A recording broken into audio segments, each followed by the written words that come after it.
Hello दोस्तों, क्या हाल चाल। आज हम लोग यहाँ पे एक नया चैप्टर लेकर के आए हैं। पी ब्लॉक एलिमेंट्स हम लोग आज यहाँ से स्टार्ट करने वाले हैं। और यहाँ पर क्या हो जाता है कि जो हम लोग के नीट के सिलेबस में है, जेई मेंस के सिलेबस में, वो सारी चीज़ें हम लोग यहाँ पर कवर करने वाले हैं। तो एनसीईआरटी से ही सारे नोट्स यहाँ पर बनाए गए, हम लोग नोट से पढ़ने वाले हैं। एनसीईआरटी की सारी एक एक लाइन यहाँ पर आपको दी गई है, क्योंकि आपको पता है एनसीईआरटी की जो नई बुक आ रही है उसमें ये पी ब्लॉक एलिमेंट्स को टोटली वहाँ से हटा दिया गया।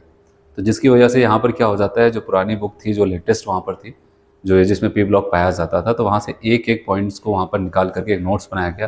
ठीक है, उसी से आपको यहाँ पर पढ़ाया जाएगा। तो अगर हम लोग बात करते हैं यहाँ पर आज जो स्टार्ट होने वाला है पी ब्लॉक एलिमेंट्स, तो बात करते हैं आखिर ये पी ब्लॉक एलिमेंट्स को हम पी ब्लॉक एलिमेंट्स क्यों कहते हैं। तो उससे पहले अगर थोड़ा सा हम पीछे चले और पीरियोडिक टेबल्स में चले, पीरियोडिक टेबल का भी लेक्चर्स हो चुका है। तो पीरियोडिक टेबल्स में मैंने आपको बताया था कि अगर देखा जाए जो long form of modern periodic tables होता है, ठीक है, उसमें टोटल 18 ग्रुप पाए जा रहे हैं, टोटल 18 ग्रुप है। जिसमें कि शुरू की अगर बात करते हैं, वहाँ पर दो ग्रुप्स हो जाते हैं, वो एस ब्लॉक एलिमेंट्स कहलाते हैं। और उसमें कौन कौन से आ जाते हैं आपको पता, फर्स्ट ग्रुप, सेकेंड ग्रुप आते थे। और उसके बाद के अगर 10 हम लोग बात करते वो डी ब्लॉक होते थे। तो 2 एस में और कितना 10 किस में हो गया, डी में, तो हो गया कितने 12। अभी कितने और बच रहे हैं, 6 ग्रुप्स। वो जो 6 ग्रुप जो बच रहे हैं एक्चुअली में कोई और नहीं, हो कौन है, पी ब्लॉक एलिमेंट्स ही है। तो सवाल ये आता है कि हम एस ब्लॉक को एस ब्लॉक क्यों कहते हैं, डी ब्लॉक को डी ब्लॉक क्यों कहते हैं, पी ब्लॉक को पी ब्लॉक क्यों कहते हैं। तो इसका सिंपल सा जवाब है, हमें पता है कि हमारे शेल के पास जो सबशेल्स होते हैं वो एस पी डी एफ ऐसे नाम के होते हैं। तो आपको यहाँ पर ये कहता है कि अगर हमारा जो आखिरी इलेक्ट्रॉन है, अगर कोई भी एलिमेंट्स है, उसके इलेक्ट्रॉन की हम फिलिंग क्रमशः इनर सेल से आउटर सेल में, जैसे भी रूल से हम लोग पढ़े थे स्ट्रक्चर ऑफ एटम, उस हिसाब से अगर फिल करते हैं, और आखिरी इलेक्ट्रॉन अगर एस सबशेल के अंदर या फिर एस ऑर्बिटल के अंदर एंट्री करता है, तो ऐसे सभी के सभी लोग आप बताओगे एस ब्लॉक एलिमेंट्स के नाम से जाने जाते हैं। वो एस ब्लॉक में ही आपको देखने को मिलेंगे। ऐसे अगर क्या हो जाता है, आपके आखिरी इलेक्ट्रॉन्स डी सबशेल के अंदर एंट्री करते हुए दिखाई देते हैं, तो उसको हम क्या बोलते हैं वहां पर, कि वो सब के सब डी ब्लॉक एलिमेंट्स के मेंबर्स होंगे। तो हम तो स्टार्ट करने वाले यहाँ पर पी ब्लॉक एलिमेंट्स। तो पी ब्लॉक एलिमेंट्स को पी ब्लॉक एलिमेंट्स क्यों कहते हैं, इसका जवाब आपको मिल गया होगा। क्योंकि इसका मतलब यहाँ पर यह है कि जो आखिरी इलेक्ट्रॉन्स इनके होते हैं, अगर हम इलेक्ट्रॉन की फिलिंग करते हैं तो पी सबशेल या फिर पी ऑर्बिटल के अंदर ही इंटर करते हैं आखिर वाले जो इलेक्ट्रॉन्स होते हैं। तो सवाल आता है, चलो इतना ठीक है, तो पी ब्लॉक इसलिए इनको कहा जाता है, लेकिन पी ब्लॉक में 6 ही क्यों है, 4 क्यों नहीं हुआ, 10 क्यों नहीं हुआ, डी ब्लॉक में 10 ही ग्रुप्स क्यों बनाए गए, एस ब्लॉक में 2 ही ग्रुप क्यों बनाए गए, ऐसा क्यों हो रहा है। तो आपको पता है कि एस सबशेल में मैक्सिमम कितने इलेक्ट्रॉन हो सकते हैं, 2। क्योंकि एस के पास एक ही ऑर्बिटल्स होता है जिसमें 2 इलेक्ट्रॉन हो सकते हैं, क्लॉकवाइज एक एंटी क्लॉकवाइज। अगर उसमें केवल एक इलेक्ट्रॉन ही है आखिरी शेल में, सबशेल में, एस सबशेल के अंदर, तो बताओ कि इसका मतलब फर्स्ट ग्रुप को बना रहा है, पहला ग्रुप है सबशेल का, सब एस ब्लॉक का। और अगर उसमें एक और इलेक्ट्रॉन आ गया जो कि मैक्सिमम हो सकते थे, 2 हो गए, तो इसका मतलब आपका दूसरा ग्रुप बन के तैयार हो जाता है। तो कहने का मतलब एस में मैक्सिमम 2 ही इलेक्ट्रॉन हो सकते हैं, इसलिए इनको 2 ग्रुप दिया गया। और डी में 10 क्यों होता है, आपको पता है डी के पास 5 ऑर्बिटल्स हैं और पांचों को मिला करके मैक्सिमम कितने इलेक्ट्रॉन हो सकते हैं, 10। तो एक एक इलेक्ट्रॉन आने की वजह से एक एक ग्रुप बनता चला गया। मैक्सिमम 10 इलेक्ट्रॉन हो सकते हैं डी सबशेल के पास, इसलिए वहां पर टोटल उनके ग्रुप के नंबर 10 है। और पी के पास 3 ऑर्बिटल्स है और मैक्सिमम इलेक्ट्रॉन के नंबर हो सकते थे 6, इसीलिए यहाँ पर ये क्या हो जाता है, 6 है। आया समझ में। तो उनके सबशेल में मैक्सिमम जितने इलेक्ट्रॉन्स होंगे उतना उनका ग्रुप बनाया गया। और वहां पर आपको बताया गया कि क्यों इनको एस, पी और डी नाम से जाना जाता है। तो हमारा पूरा कंसंट्रेशन होगा यहाँ पर पी ब्लॉक एलिमेंट्स को समझना। ठीक है, अब ऐसे देखते चलते हैं यहाँ पर और समझते चलते हैं। तो पी ब्लॉक एलिमेंट्स की अगर हम बात करते हैं, इसमें बोरान फैमिली से स्टार्ट करेंगे हम लोग पहले, लेकिन पहले पी ब्लॉक एलिमेंट्स के बारे में कुछ जनरल इंफॉर्मेशन आपको बता दिया जाए। और जनरल इंफॉर्मेशन की अगर बात करते हैं, सबसे कहता है in P block elements the last electron enter into outermost P orbitals. आखिरी इलेक्ट्रॉन जो हो जाता है वो कहां पर इंटर करता है, आउटर मोस्ट आखिरी पी ऑर्बिटल्स में इंटर करता है, इसलिए कहा कि भाई ये पी ब्लॉक है। और पूरे पीरियोडिक टेबल में अगर पी ब्लॉक को देखा जाए, कहां से कहां तक, ग्रुप टोटल 18 है, 2 चले गए एस में, 10 चले गए कहां पर, आप बताओगे डी में, तो 2 वहां पर, 10 यहां पर, टोटल 12 हुए। अभी कितने बच रहे हैं, 13 ग्रुप से लेकर के 18 ग्रुप तक, मतलब टोटल 6 ग्रुप है। तो इसका मतलब अगर हमसे देखा जाए पीरियोडिक टेबल में पी ब्लॉक का स्थान है, there are 6 groups of P block elements in a periodic tables numbering. और नंबरिंग करेंगे कहां से बताओगे, 13 to 18, 13वें ग्रुप से लेकर के 18वें ग्रुप तक। ठीक है, जो है वो पी ब्लॉक एलिमेंट्स है। और इनका जो पहला एलिमेंट्स होता है 6 ग्रुप है। पहला जो यहाँ पर होगा बोरान फैमिली कहते हैं, दूसरे को कहते हैं वहाँ पर क्या कार्बन फैमिली, फिर nitrogen family, oxygen family, halogen family, उसके बाद नोबल गैस। ठीक है, ये आपको बताया जा रहा है कि इनके पहले पहले मेंबर की बात करें तो कह रहे हैं कि पहला मेंबर यहाँ पर आपको ऐसा boron, carbon, nitrogen, oxygen, fluorine and helium are head of the group. ठीक है, उस ग्रुप का जो पहला मेंबर है वो यही लोग हैं, 6 ग्रुप का।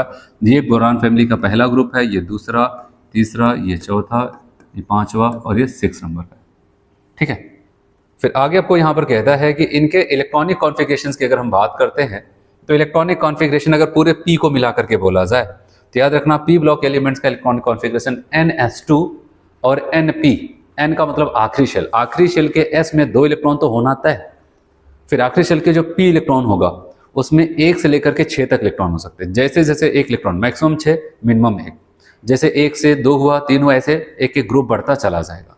इसलिए याद रखना इनका अगर हमसे पूछा जाए बैलेंस शेल इलेक्ट्रॉनिक कॉन्फ़िगरेशन, आखिरी शेल का इलेक्ट्रॉनिक कॉन्फ़िगरेशन अगर हमसे पूछा जाए तो बताओगे NS2 NP 1 to 6 हो जाएगा, एक्सेप्ट हीलियम। हीलियम को छोड़ करके सबका इसी टाइप का इलेक्ट्रॉनिक कॉन्फ़िगरेशन देखने को मिलेगा। तो सो रहता है हीलियम का क्या हो जाएगा, आप बताओगे हीलियम का 1s2 हो जाता है। कैसा हो जाता है, 1s2 इलेक्ट्रॉनिक कॉन्फ़िगरेशन हीलियम का होता है। चलिए उसके बाद अगर बात करते हैं इनके मैक्सिमम ऑक्सीडेशन नंबर कितना हो सकता है, तो वैसे तो हमें पता है किसी भी एलिमेंट का maximum oxidation number P block की अगर बात करें उसके ग्रुप नंबर के बराबर होगा। ग्रुप नंबर का मतलब बोरान फैमिली को हम 3rd डे कहते हैं, मतलब उसका मैक्सिमम हो जाएगा 3, कार्बन का 4 हो सकता है। ठीक है, ऐसे अगर बात करें या फिर और सिंपल शब्दों में कह सकते हैं आखिरी शेल के जो NS और NP वाले इलेक्ट्रॉन्स के नंबर होंगे, जितना नंबर होगा उतना मैक्सिमम ऑक्सीडेशन नंबर कोई भी एलिमेंट अगर चाहे तो रख सकता है, अगर रखना चाहता है तो इसलिए आपको आखिरी में यहाँ पर कहता है the maximum oxidation state shown by a P block elements is equal to, ठीक है, total number of balance electron. That is वो कौन से बैलेंस इलेक्ट्रॉन, S वाले और P वाले, मतलब NS और NP के टोटल इलेक्ट्रॉनों का जितना नंबर होगा उतना उनके ग्रुप का कोई एलिमेंट अगर चाहेगा तो ऑक्सीडेशन नंबर रख सकता है। जैसे आपकी NCERT की बुक में यह टेबल है, NCERT का ही टेबल है सारी चीजें। तो उसमें आपको यह बताया गया P ब्लॉक का पहला ग्रुप तो यहाँ पर बोरान फैमिली है जिसको हम 13 ग्रुप कहते हैं, ऐसे 14, 15, 16, 17 एंड 18 ग्रुप है। इन सब के अगर जनरल इलेक्ट्रॉनिक कॉन्फ़िगरेशंस की हम बात करते हैं तो आखिर शेल में बैलेंस इलेक्ट्रॉनों की ही बात हो रही है। ठीक है, NS2 NP1, P में 1 इलेक्ट्रॉन आया तो पहला ग्रुप बना, एक और आया तो दूसरा, एक और आया तो तीसरा, ऐसे एक एक बढ़ता जा रहा है। आप देख रहे हैं यहाँ पर, और मैक्सिमम कहाँ तक जा सकता है, 6 तक। इसलिए 6 ग्रुप यहाँ पर होगा। S में तो 2 इलेक्ट्रॉन होगा हर जगह। ये जहां पर 1 आया है 13th ग्रुप जिसको कह रहे हैं, एक्चुअली में कोई और नहीं, इसका जो पहला मेंबर कौन है, बोरान है, इसलिए इसको हम बोरान फैमिली के नाम से भी जानते हैं। ऐसे जहां पर 2 आ गया इसको कहते हैं कार्बन फैमिली। ऐसे एक और आया तो नाइट्रोजन, फिर यहाँ पर ऑक्सीजन, फिर यहाँ पर फ्लोरीन, और यहाँ पर कौन हो जाता है पहला मेंबर, हीलियम हो जाता है। और यहाँ पर उसके बाद फिर से लिखता जो ऊपर लिखा था, कह रहे कि इनर्ट गैसेस की अगर बात करें तो 18वें ग्रुप का, इनका भी सबका आखिरी शेल का इलेक्ट्रॉनिक कॉन्फ़िगरेशन NS2 NP2 होगा, NP6 होगा, लेकिन किसको छोड़ करके, हीलियम। क्योंकि हीलियम भले P ब्लॉक से बिलोंग कर रहा है लेकिन इसका इलेक्ट्रॉनिक कॉन्फ़िगरेशन 1s2 होता है। ठीक, ग्रुप ऑक्सीडेशन मैक्सिमम की बात हो रही है, मैक्सिमम कितना तक पहुंचा सकता है। बोरान फैमिली का मैक्सिमम 3 याद रखना, क्योंकि 2 और 1 3 ही तो हो सकता है। इनका 4, 2 और 2 4 हो सकता है। ऐसे यहाँ पर 3 to 5, यहाँ पर 4 and 2 6 एंड 5 and 2 7 और 6 and 2 कितना हो जाएगा, 8 हो जाता है। तो ऐसा कुछ यहाँ पर होगा।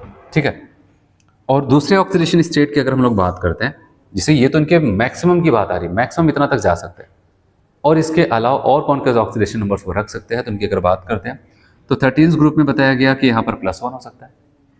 ठीक है, और यहाँ पर बताया गया +2 भी हो सकता है, यहाँ तक कि कार्बन वगैरह आप देखेंगे -4 भी रखेगा। नाइट्रोजन फैमिली में +5 तो मैक्सिमम, इसके अलावा +3 माइनस, ये सब अभी जब हम एक एक ग्रुप पढ़ेंगे वहाँ पर फिर से लाइनें आएंगे, अभी तो बस ऐसा समराइज कर रहे हैं। 16 ग्रुप में आप बताओगे +6 है, +4, +2 एंड -2 भी देखने को मिलेगा। ऐसे 17 ग्रुप में +7, -1 तो इनके बहुत अच्छे हैं यहाँ पर, इसके अलावा भी आपको देखने को मिलेगा। ठीक है, और आप बात करें 18 ग्रुप में +8 मैक्सिमम तक, इसके अलावा +2, +4, +6 भी हो सकते हैं। ये जो हम इनको पढ़ेंगे एक एक करके ग्रुप, वहाँ पर इनके बारे में फिर से चर्चा होगी। अभी तो बस ऐसा एक टेबल में बताया जा रहा है कि एक भूमिका बन जाए, आपको एक आइडिया लग जाए कि हम पी ब्लॉक पढ़ने जा रहे हैं, हम किन को पढ़ने जा रहे हैं और कैसे कैसी चीज़ें, किस प्रकार के ऑक्सीडेशन नंबर का रेंज हमें उनके अंदर जब डिटेल में पढ़ेंगे तो देखने को मिलेगा। ठीक, चलो अब अगर यहाँ पर देखें अभी कुछ बेसिक बातें और हैं, उनको भी देखते हैं। अगर हमसे बोला जाए, आपको पता है अगर एस ब्लॉक में हम लोग चले और एस ब्लॉक में अगर आपसे पूछा जाए मेटल मिलता है कि नॉन मेटल्स मिलता है, तो आप तुरंत के तुरंत कहोगे सब के सब मेटल्स होते हैं। मैंने कहा ठीक है, एक काम करो डी ब्लॉक में बताओ मेटल है कि नॉन मेटल, वहां पर भी बताओगे सबके सब मेटल्स है। मैंने कहा एफ ब्लॉक भी हम लोग पढ़ते हैं, जो डी ब्लॉक से ही जन्मे आएगा टॉपिक, वो भी बताएंगे। उसमें भी कौन है, सबके सब अच्छे खासे रेडियो एक्टिव मेटल्स हैं। ठीक है, वैसे भी नॉर्मल मेटल्स में है वहाँ पर। तो एस ब्लॉक में मेटल्स भरा है, डी ब्लॉक में मेटल भरा है, एफ ब्लॉक में मेटल भरा है। तो नॉन मेटल नाम की, मेटलॉइड नाम की भी तो कोई चीज़ें होती। अब बताओगे हाँ ये भी तो होता है, लेकिन है कहाँ पर, ये सब के सब पी ब्लॉक में। तो पी ब्लॉक एक ऐसा ब्लॉक है जिसमें आपको मेटल भी देखने को मिलता है, नॉन मेटल्स भी देखने को मिलता है, और साथ साथ वहाँ पर क्या हो जाता है, आपको मेटेलॉइड्स भी देखने को मिलते हैं। तो भाई आपको यहाँ पर लाइन कहता है कि अगर हम बात करते हैं, it is interesting to note that the non metals and metalloids exist only in, कहाँ पर, पी ब्लॉक पीरियोडिक टेबल। पूरे पी ब्लॉक के पीरियोडिक टेबल्स में नॉन मेटल और मेटलॉइड्स आपको कहाँ पर एग्जिस्ट करते हुए दिखाई देंगे, आप बताओगे पी ब्लॉक। मेटल तो हर जगह है, कोई भी ब्लॉक आओगे मेटल तो आपको कहीं कहीं मिल ही जाएगा, लेकिन नॉन मेटल और मेटलॉइड्स तो पी ब्लॉक ही रख रहा है उसको। ठीक है, फिर कह रहे हैं कि यहाँ पर इस बात याद रखना, चाहे एस ब्लॉक हो, पी ब्लॉक हो, चाहे जो भी बात, अगर हम क्या करते हैं ग्रुप में ऊपर से नीचे चलते हैं, वर्टिकल कॉलम होता है ग्रुप का, अगर ऊपर से नीचे जाते हैं तो हमेशा याद रखना मेटालिक कैरेक्टर बढ़ेगा। क्या हो जाएगा, मतलब ऊपर है, अगर पी ब्लॉक कोई पकड़े ऊपर है तो नॉन मेटालिक कैरेक्टर ज़्यादा, और नीचे थोड़ा सा मेटालिक कैरेक्टर ऐसे बढ़ता चला जाएगा, और नीचे जितना चाहेंगे उतना ज़्यादा मेटालिक कैरेक्टर होगा। मतलब ऊपर से नीचे जाने पर मेटालिक कैरेक्टर बढ़ रहा है तो नॉन मेटालिक कैरेक्टर घटेगा, बात तो सही है, लेकिन तो इसलिए यहाँ पर आपको अगली लाइन लिखता है, the non metallic characters of elements decreases down the group. तो नॉन मेटालिक कैरेक्टर घट रहा है लेकिन मेटालिक कैरेक्टर बढ़ता चला जा रहा है। ठीक है, और इसके अलावा आपको यहाँ पर और क्या बोलता है कि in fact the heaviest elements, अगर पी ब्लॉक के अगर बड़े मेंबर, मतलब हैवीएस्ट टर्म कहीं पर भी यूज होगा, मतलब हम ग्रुप में सबसे नीचे वाले लोगों की बात कर रहे हैं। ठीक है, कह रहे हैं in fact the heaviest element is P block groups is the most metallic, ज्यादातर क्या हो जाएंगे, वो मेटालिक ही होंगे इन नेचर। कह रहे हैं कि heaviest elements in each P block group is the most metallic, ज्यादातर क्या हो जाएंगे, वो मेटालिक ही आपको देखने को मिलेंगे। फिर आपको और क्या कहता है यहाँ पर, इन जनरल नॉन मेटल्स हैव, और ये बात भी आपको याद रखना, ज्यादातर आपको ये देखने को मिला जो नॉन मेटल्स होते हैं उनके पास क्या हो जाएगा, हायर आयोनाइजेशन एंथैल्पीज होती है, और साथ साथ higher electronegativities than the metals. देखो आपको मेटल के बारे में आपको बताओ, मेटल को खुद कहते हैं इलेक्ट्रो पॉजिटिव एलिमेंट्स होते हैं, और मेटल अपने इलेक्ट्रॉन को निकालने में बहुत माहिर होते हैं। मेटल की इतनी अच्छी रिएक्टिविटी होती है, और उसके रिएक्टिविटी के लिए जिम्मेदार क्या हो जाता है, उनके आखिरी शेल के इलेक्ट्रॉन्स होते हैं। तो मेटल अपना इलेक्ट्रॉन क्या करता है, बहुत आसानी से रिलीज करता है, और अपने इलेक्ट्रॉन को इतनी आसानी से रिलीज करता है कि जिसकी वजह से वो रिएक्टिव हो जाता है। तो इसीलिए आपको याद रखना है कि आयोनाइजेशन एनर्जी मेटल की बहुत ही लो होती है, लेकिन नॉन मेटल की ऐसा नहीं। तो नॉन मेटल की आयोनाइजेशन एनर्जी काफ़ी ज़्यादा हाई होती है। फिर बात है इलेक्ट्रॉन निगेटिविटी। इलेक्ट्रॉन निगेटिविटी मतलब बाउंडेड सिस्टम में किसी से जुड़े उसके इलेक्ट्रॉन को खींचना। तो सवाल ये आता है, अगर हम बात करें, मेटल तो अपने आखिरी शेल का इलेक्ट्रॉन नहीं संभाल पाया, तो दूसरे के इलेक्ट्रॉन का क्या खींचेगा, है कि नहीं। इसलिए याद रखना, जो मेटल हो जाते हैं उनके चाहे आयोनाइजेशन एनर्जी हो बहुत ज़्यादा कम, और इलेक्ट्रॉन नेगेटिविटी बहुत ज़्यादा कम हो जाती है। लेकिन यही अगर मेटल की बात करते हैं तो मेटल की एक खास बात होती है, उनकी आयोनाइजेशन एनर्जी भी अच्छी खासी होगी और इलेक्ट्रॉन नेगेटिविटी भी अच्छी खासी होगी। तो इसलिए याद रखना, वही लाइन यहाँ पर लिखते हैं, फिर से रेड करता हूँ। In general non metals have a higher ionisation energy, non metal में एंथैल्पी, और साथ साथ हायर इलेक्ट्रॉन नेगेटिविटीज देन किसकी तुलना में, मेटल्स। मेटल्स की तुलना में इनके पास चाहे आयोनाइजेशन हो चाहे इलेक्ट्रॉन नेगेटिविटी काफ़ी अच्छी खासी होती है। फिर आपको याद रखना ये चीज़ हमेशा ज़्यादातर ऐसा देखा जाता है, जो नॉन मेटल के ऑक्साइड्स होते हैं वो एसिडिक नेचर के होते हैं, और जो मेटल के ऑक्साइड हो जाते हैं वो क्या हो जाते हैं, बेसिक नेचर के होते हैं। तो ये सब आगे आपको मिलेगा यहाँ पर। अभी देखते हैं, non metal oxides are acidic और न्यूट्रल। तो नॉन मेटल के ऑक्साइड या तो आपको एसिडिक या फिर न्यूट्रल देखने को मिलेंगे, और whereas metal oxides are basic in nature. जबकि मेटल के जो ऑक्साइड्स होंगे वो क्या हो जाएंगे, आपके बेसिक नेचर के होंगे। ठीक है,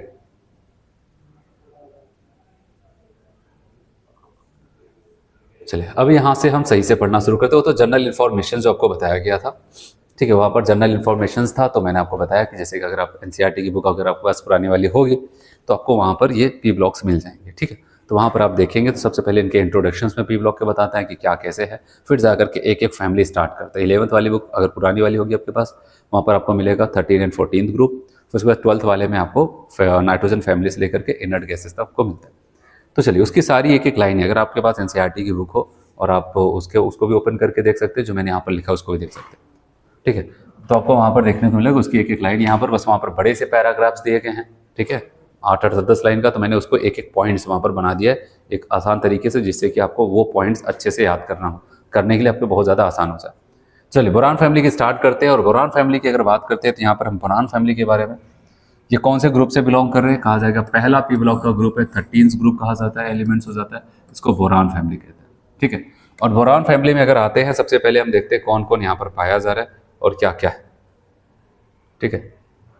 सबसे पहले यहाँ पर आते देखते हैं कौन कौन लोग यहाँ पर है। देखना यहाँ पर बोरान फैमिली की अगर बात करें 13th ग्रुप है, या फिर इसको 3rd ए ग्रुप के नाम से भी जाना जाता है। 13th ग्रुप या फिर 3rd ए ग्रुप के नाम से भी इसको जाना जाता है। इनके एलिमेंट्स की अगर हम बात करते हैं तो याद रखना यहाँ पर boron, aluminium, gallium, indium, thallium, ये कौन है, लास्ट वाला बताओ, निहोनियम। क्या बोलते हैं इसको, निहोनियम। अभी जल्दी में इसको खोजा गया है, सिंथेटिकली बनाया गया है, नेचर से तो नहीं पाए थे, लेकिन वहाँ पर कोई प्रोसेस करके जिससे उन्होंने इसको बनाया। तब इसके बारे में एक लाइन लिखता है एनसीईआरटी में, बस वही एक लाइन हमें याद रखनी पड़ेगी और कुछ नहीं। तो एक बार फिर से, boron, aluminium, gallium, indium, thallium और निहोनियम। अच्छा, आपको पता है अगर बोरान से हम एल्युमिनियम तक है, 5 से 13 हो जाना, मतलब यहाँ पर कितने इलेक्ट्रॉन ऐड हुए हैं, 8। फिर अगर हमसे बोला जाए कि अगर 13 से हम क्या करते हैं 31 पे आ रहे हैं, तो आपको पता है 8 जोड़ेंगे तो काम नहीं चलेगा, ठीक है। तो अब आपको याद रखना यहाँ पर 8 जोड़ेंगे तो 21 हो जाएगा, लेकिन हमें पता है यहाँ पर अब 18 जुड़ जाता है। ये पी ब्लॉक एलिमेंट्स में याद रखना, पहले 8 जोड़ा जाएगा पहले मेंबर से, फिर 18, फिर 32, जैसे मैं बता रहा हूँ, 18 जोड़ा, फिर उसके बाद क्या हो जाएगा, फिर से यहाँ पर क्या करेंगे, 18 जोड़ा जाएगा, ठीक है। और उसके बाद अब आप देख रहे 31 से कहाँ पर 49। अब लेकिन याद रखना 2 बार 18 जोड़ चुके हैं, तो अब नंबर आएगा 32। तो 49 में 32 जोड़ेंगे तो 81 आ जाता है। फिर आपको कहता है कि अगर 81 में फिर से 32 जोड़ देते तो 113 आ जाता है। तो याद रखना है, ऐसे केवल ऐसा नहीं कहा बताओगे सब रट के बैठे, इनका इलेक्ट्रॉनिक वहाँ पर नंबर, एटॉमिक नंबर याद करने की कोई जरूरत नहीं, आपको बोरान फैमिली का पता चल जाए, या फिर पी ब्लॉक के पहले मेंबर का तो पता ही होता है सबको कॉमन। उसके बाद 1 बार 8, फिर 2 बार 18, 2 बार 32। अब जहाँ पर जिस लेवल पे जाना चाहते हैं आप पहुँच जाओगे, ठीक। आते हैं अब इसमें आपको ये बताया गया कि अगर हम बोरान की बात करते हैं, आपकी एनसीईआरटी की लैंग्वेज की बात करें, ठीक है, जो बोल रहे हैं वही पूछेगा और वही लगाना है। कह रहे हैं बोरान की बात करते हैं, ये नॉन मेटल कैसे लिखते हैं, टिपिकल नॉन मेटल है। लेकिन इसके बाद के जितने मेंबर्स हैं, एल्युमिनियम, गैलियम, इंडियम, थैलियम, निहोनियम, ये सब के सब क्या हो जाते हैं, मेटल। देख रहे हैं यहाँ से लेकर के यहाँ तक सबके सब मेटल है। हाँ, निहोनियम के लिए लिखता है कि भाई ये रेडियो एक्टिव आइसोटोप्स हैं, ठीक है। उनकी हाफ लाइफ बहुत ही ज़्यादा कम हो जाएगी, 20 सेकेंड्स होती, आगे आप देखेंगे। तो एक बार फिर से बताओ, फिजिकल स्टेट की बात करते हैं, बोरान क्या है, टिपिकल नॉन मेटल है। इसके अलावा सभी मेंबर क्या हो जाते हैं, मेटल होते हैं। लेकिन एल्युमिनियम के लिए एक लाइन लिखता है, एल्युमिनियम के लिए एक लाइन ये लिखता है, कहता है कि एल्युमिनियम मानते हैं मेटल्स है, लेकिन इसकी ज़्यादातर प्रॉपर्टीज, केमिकल प्रॉपर्टीज किससे मैच करती है, बोरान से मैच करती है, ठीक है। तो एल्युमिनियम हमारा एक मेटल्स है, लेकिन ज़्यादातर इसकी प्रॉपर्टीज किससे मैच करती हैं, बोरान से। तो आपके एनसीईआरटी बुक में इसको मेटल ही लिखता है, ठीक है। तो हम कहेंगे ये भी मेटल है, और किससे मैच करता है। अब आते हैं इनके इलेक्ट्रॉनिक कॉन्फ़िगरेशंस के बारे में, ठीक है।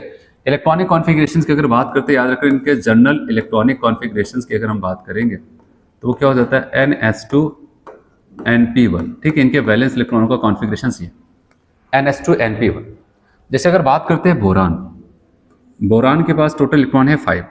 अगर इनर्ट गैस के साथ अगर देखें, 2 इलेक्ट्रॉन तो हीलियम के पीछे खर्च हुए, अब बचे कितने, 3। तो बताओगे यहाँ पर 2s2 2p1 मैच कर रहे हैं यहाँ पर।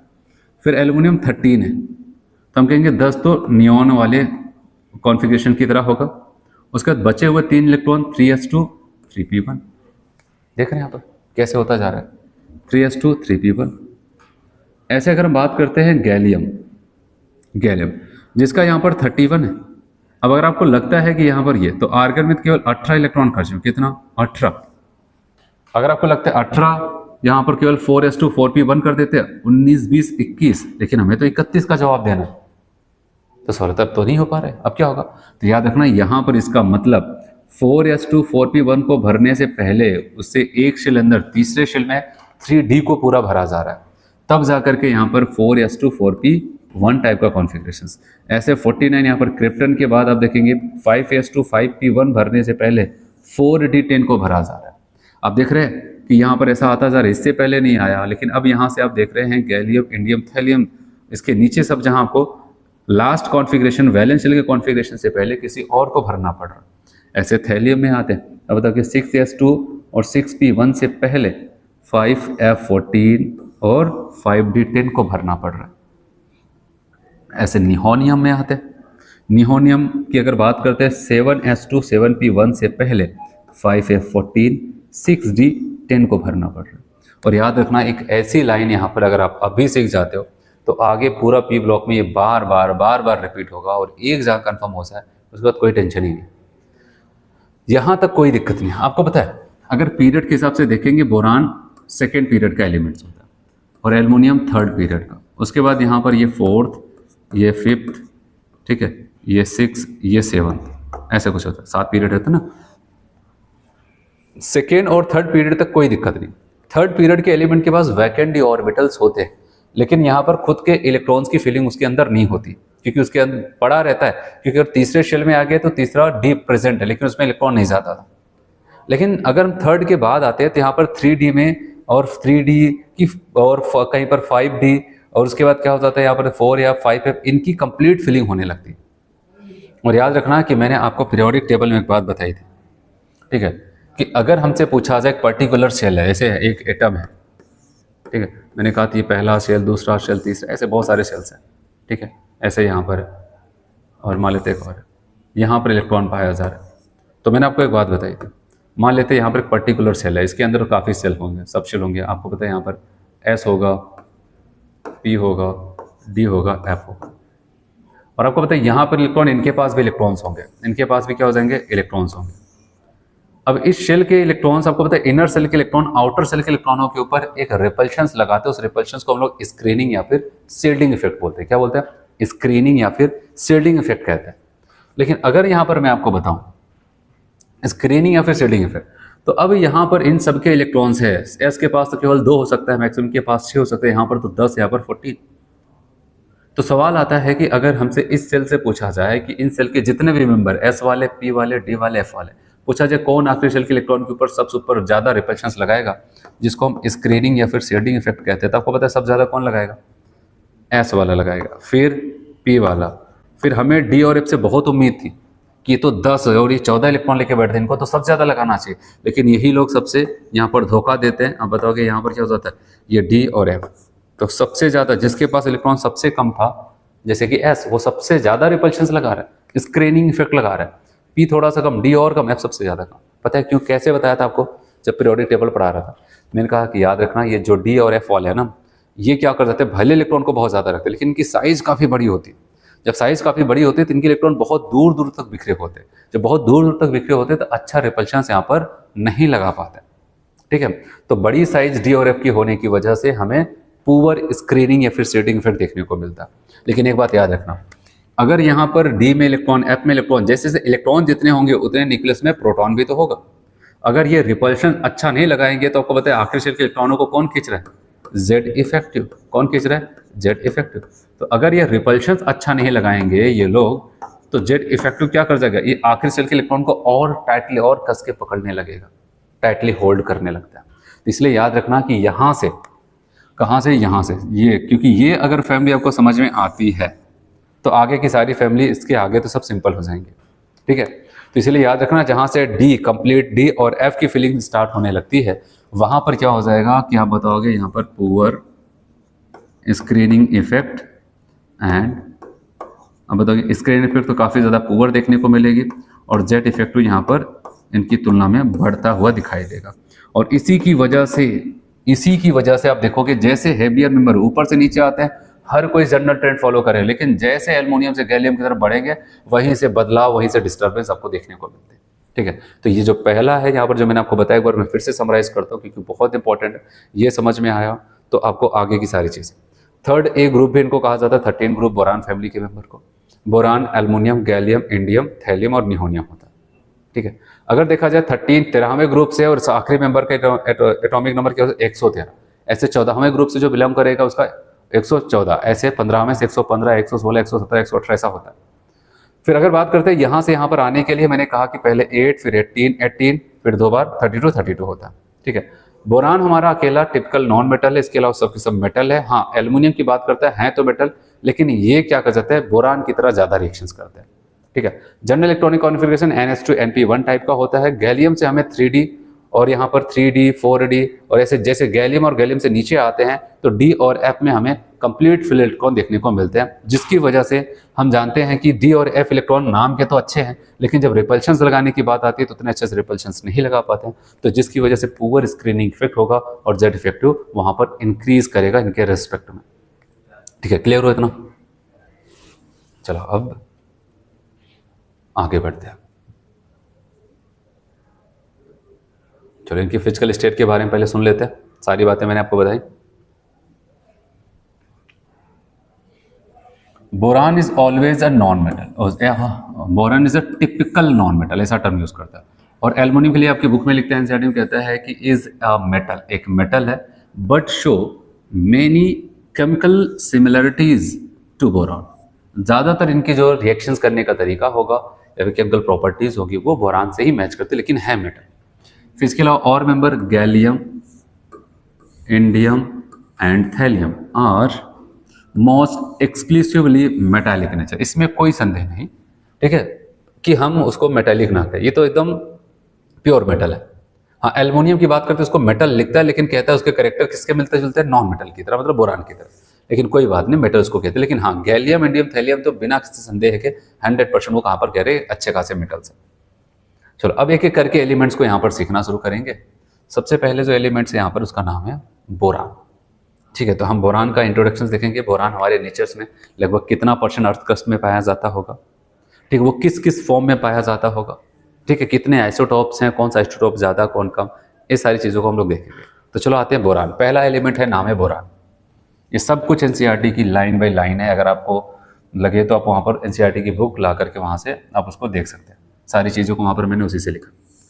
बोरान सबसे कहता है कि यहाँ पर रेयर एलिमेंट, रेयर का मतलब बहुत कम पाए जाने वाला एलिमेंट, बहुत ही ज़्यादा कम पाया जाने वाला, कहा कि mainly occur at as orthoboric acid. किस किस फॉर्म में पाया जाएगा, ऑर्थोबोरिक एसिड H3BO3 के रूप में पाया जाएगा, ऑर्थोबोरिक एसिड। और आपको दूसरा कहता है यहाँ पर बोरैक्स, किस रूप में, बोरैक्स। और बोरैक्स का फॉर्मूला क्या होता है आपको बताया, यहाँ पर कहा गया Na2B4O7.10H2, ये बोरैक्स का फॉर्मूला है, याद रखना। पहले हम लोग जब कंपाउंड्स पढ़ते थे बोरैक्स को भी पढ़ते थे, तो Na2B4O7.10H2 ये बोरैक्स है। और दूसरा यहाँ पर इनका एक और कंपाउंड है, नाम है करनाइट, ये भी सेम बोरैक्स की तरह Na2B4O7.4H2। तो याद रखना, अगर 4H2O बोल दिया तो हमारा बन जाएगा करनाइट, और अगर 10H2O तो बोरैक्स। तो याद रखना कि बोरान के कौन कौन से फॉर्म बताए गए, ऑर्थोबोरिक एसिड H3BO3, बोरैक्स और करनाइट। ठीक है, फिर बताया गया कि बोरान कितना % पाया जाता होगा, the abundance of boron in earth crust. याद रखना, ये अर्थ क्रस्ट का हिसाब है, मिट्टी चट्टानों में पूरा हिसाब उनका निकाल करेंगे। पाया जा रही है लेस देन, किससे कम पाया जा रहा है, देख रहे हैं यहाँ पर 0.0001%, मतलब कि 3 0 दिखा है यहाँ पर, 0.0001% से भी कम पाया जाता है। इतना रेयर एलिमेंट्स है बाई मास। ठीक है, ये जो परसेंटेज है बाई मास बताया गया। चलो, इसके 2 आइसोटॉप्स पाए जाते हैं। आपको कह रहा है कि बोरान के आपको नेचर में 2 आइसोटॉप्स मिलेंगे। There are 2 isotopes, isotopic forms of boron. बताया गया एक तो बोरान 10 वाला और एक बोरान 11 वाला। तो 10 और 11 वाला आपको यहाँ पर बताया जा रहा है। याद रखना, 10 वैसे नंबर में भी कम है तो इनकी परसेंटेज भी कम है, 11 नंबर में ज़्यादा है इनसे और परसेंटेज भी ज़्यादा, कितना, 81%। तो याद रखना, बोरान 11 81%, बोरान 10 केवल 19%, 19% पाया जा रहा है। ठीक है, तो ये यहाँ पर ध्यान देना। एक बार फिर से बताओ, अगर हमसे बोला जाए कि बोरान के कौन कौन से फॉर्म, ऑर्थोबोरिक एसिड, बोरैक्स, करनाइट, ठीक है, कितना परसेंट पाया जाता है, लेस देन 0.0001%, ठीक है, ये इतना पाया जाता है बाई मास। और उसके बाद मैंने कहा बोरान 10 और 11 वाला पाया जाता है आइसोटोपिक फॉर्म, 11 वाले 81% और 10 वाला केवल 19% पाया जा रहा है, ठीक है। देखो एनसीईआरटी क्या बोलते हैं कि इनऑर्गेनिक पढ़ने का तरीका ये, ऐसे ने एक बार पढ़ लिया भाई कहानी की तरह, तो बस उसको आपको बार बार बोलना पड़ेगा, बार बार उसको रिवाइज करना पड़ेगा, ठीक है। तो आप जो भी चीज़ें पढ़ ली उसको फिर हटाओ, फिर उसके बाद खुद से बोलो कि आपने को ये याद है कि नहीं, क्योंकि अब समय कम बचा है, तो आपके लिए यही सबसे अच्छा होगा कि आप चीज़ों को पढ़ते जाओ, भूलना नहीं, भूले इससे पहले उसको फिर से पढ़ लो, ठीक है। इतना समय नहीं कि हम पहले एक बार पढ़ेंगे फिर भूलेंगे फिर पढ़ेंगे फिर भूलेंगे, इससे कुछ नहीं होने वाला, ठीक है। जो अब आपको यहाँ पर याद रखना है कि मुझे भूलना ही नहीं, जैसे मुझे एक बार लगा कि भूल रहा है, फिर 2 मिनट में देख ले फिर से याद हो जाए, ठीक है। अब पता चला अगर हम पूरा टोटली भूल करके फिर से याद करेंगे तब उसमें ज़्यादा टाइम लगेगा, तो इसीलिए इसको बार बार देखना पड़ेगा, क्योंकि ऑर्गेनिक, इनऑर्गेनिक और फिजिकल सबके पढ़ने का तरीका अलग होगा, ठीक है। तो इनऑर्गेनिक के पढ़ने का तरीका यही होगा कि आप उसको बार बार पढ़ते रहो, बार बार बोलते रहो, आपको याद होना चाहिए कौन कौन से उसके फॉर्म है, कितना परसेंट पाया जा रहा है, किस फॉर्म में पाया जा रहा है, क्या है कैसे, तो बस कहानी की तरह इसको बार बार जब आप बोलते रहेंगे अपने आप से तो आपको याद हो जाएगा, ठीक है। एल्युमिनियम की बात करते हैं, और एल्युमिनियम क्योंकि पहला बोरान था उसके बारे में परिचय हुआ, अब एल्युमिनियम के बारे में 2-3 बातें काफ़ी इंपॉर्टेंट याद रखना। एल्युमिनियम की बात करते हैं, एल्युमिनियम के 2 रैंक डिसाइड करता है, कहता है अगर एल्युमिनियम की बोली जाए मेटल के हिसाब से बोला जाए, कहा जाए सबसे ज़्यादा अर्थ क्रस्ट में सबसे ज़्यादा पाए जाने वाला मेटल कौन है, तो हम तुरंत के तुरंत बोलेंगे एल्युमिनियम। कौन सा मेटल बोला जा रहा है, तो एल्युमिनियम सबसे ज़्यादा पाया जाने वाला मेटल है। दूसरी बात, अगर हमसे कहा जाए अर्थ क्रस्ट में एल्युमिनियम टोटल एलिमेंट के हिसाब से कौन से रैंक पे आता है, मेटल बोला जाएगा तो मेटल, क्योंकि एल्युमिनियम मेटल है तब तो मेटल के हिसाब से पहली रैंक है। लेकिन अगर हमसे वहां पर बोला जाता है ओवरऑल एलिमेंट के हिसाब से कौन सी रैंक, तो वहां पर आपको बताता है कि वो 3rd रैंक है, ठीक है।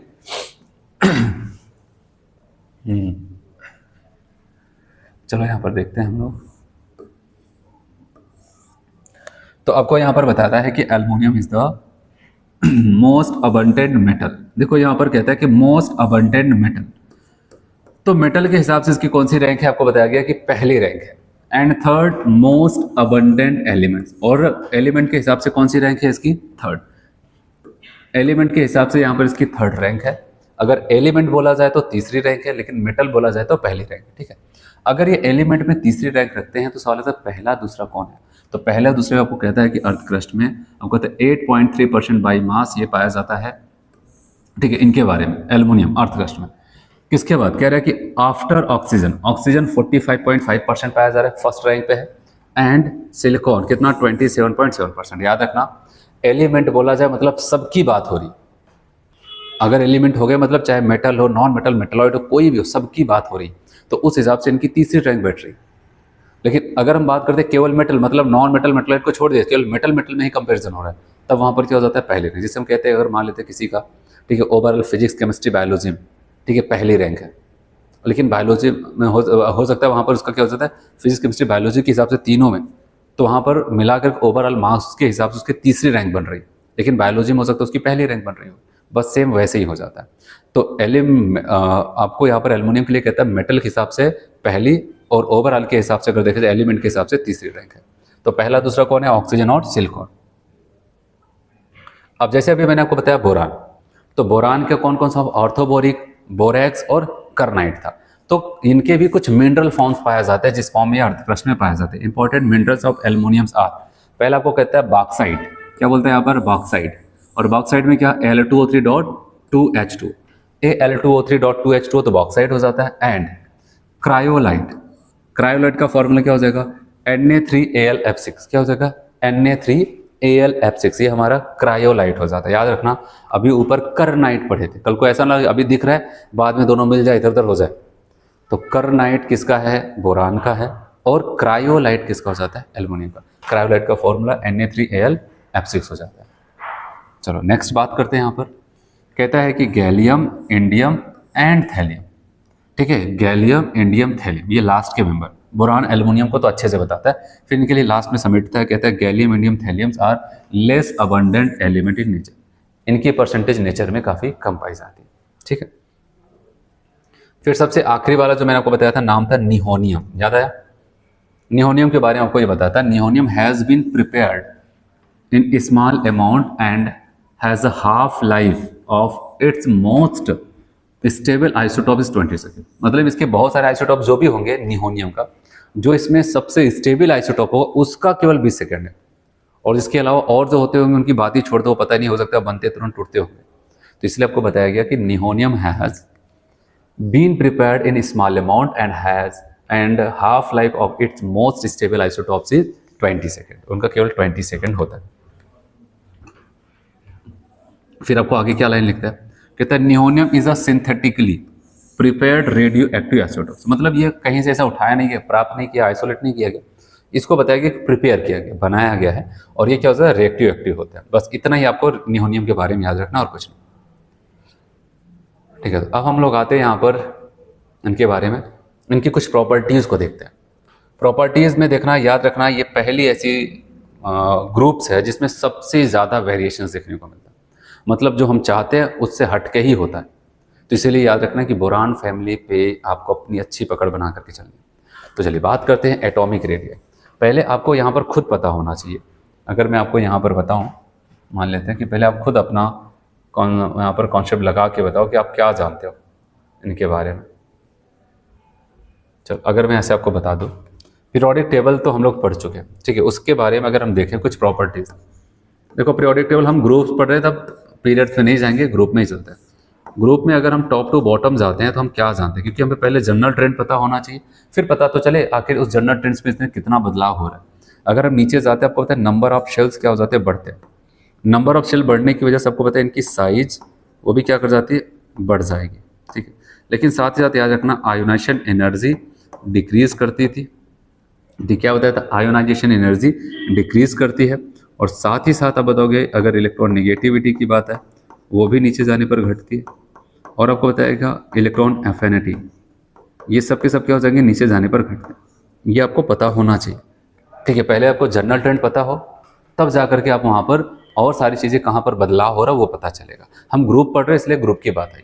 तो ग्रुप में साइज बढ़ती है, ये हम जानते हैं। आयोनाइजेशन एनर्जी घटनी चाहिए, इलेक्ट्रॉन नेगेटिविटी घटनी चाहिए, इलेक्ट्रॉन एफिनिटी, इलेक्ट्रॉन की एंथैल्पी भी घटनी चाहिए, ये हम जानते हैं। लेकिन घटेगा कि नहीं घटेगा, इसी ट्रेंड को फॉलो करेगा कि नहीं करेगा, तो इसीलिए तो यहाँ पर पढ़ रहे। तो चलो अब इसको मैं मिटा रहा हूँ, आते हैं यहाँ पर।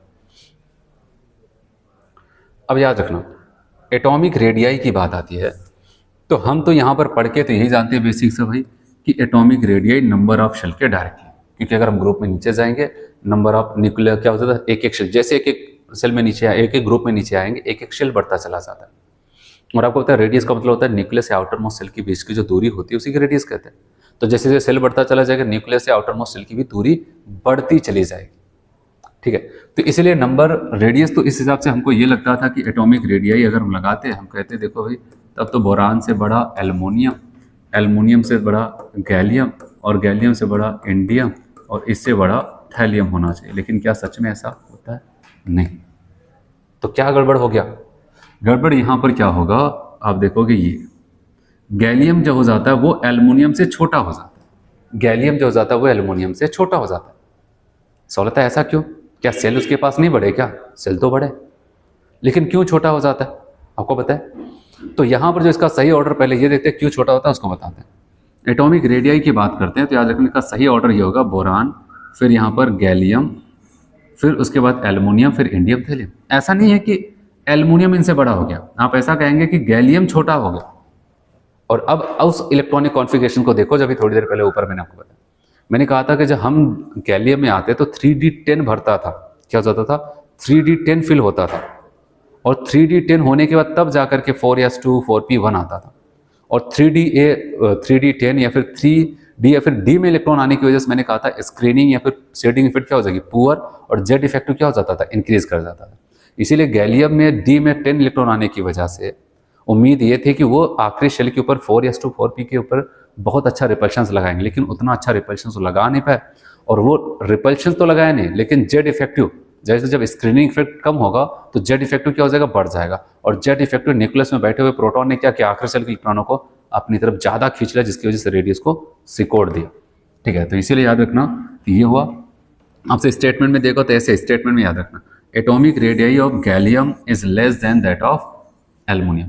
तो गैलियम की एटॉमिक रेडियस क्या हो जाएगी, कम हो जाएगी, किससे, एल्युमिनियम से। ये तो चलो उसने पहले स्टेटमेंट में दे दिया, फर्स्ट में।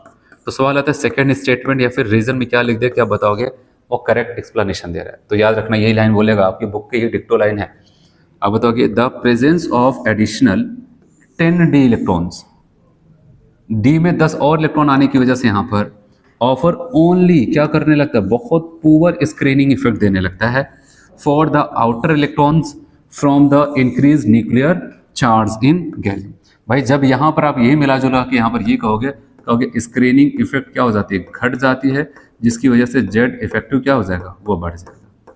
और ये बढ़ेगा, और जेड इफेक्टिव का एक ही मकसद है कि आखिरी शेल के इलेक्ट्रॉनों को भी अपने समीप खींच ले, ठीक है। तो ऐसा होता है। तो ये लाइन आपसे पूछा जा सकता है, ठीक है, सर रीजन स्टेटमेंट में। यहाँ पर मैंने शॉर्ट में भी लिख दिया इस लाइन को। एटॉमिक रेडियस, एटॉमिक रेडियस की बात करते हैं, गैलियम और एल्युमिनियम की बात करते हैं। तो देख रहे हैं यहाँ पर डाटा मैंने आपकी बुक में एक टेबल दिया, उससे उठा लिया। 135 पिकोमीटर, 143 पिकोमीटर, ये ज़्यादा ये कम, क्यों, स्क्रीनिंग इफेक्ट कम होने लगती है, जेड इफेक्टिव बढ़ जाता है, इसकी वजह से। कह रहे हैं M+ M3+ आयनिक रेडियस का ऑर्डर क्या हो जाएगा, M+ और M3+ के आयनिक रेडियस का ऑर्डर। तब बताओ कि boron, aluminium, gallium, indium, thallium.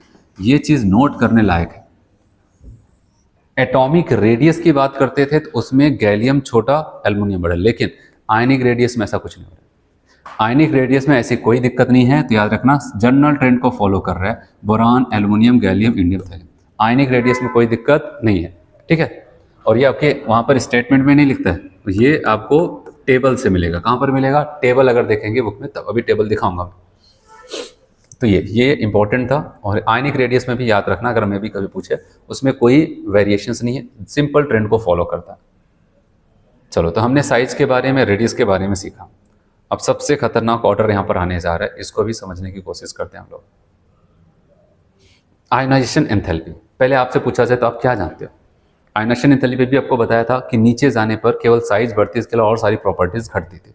Ionization energy, electronegativity, electron की एंथैल्पी को भी चेक करें, वो भी घटती।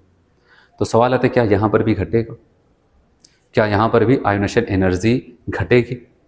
तो देखते हैं क्या होता है। बहुत ही यहाँ पर टेढ़ा मेढ़ा ऑर्डर होने वाला है।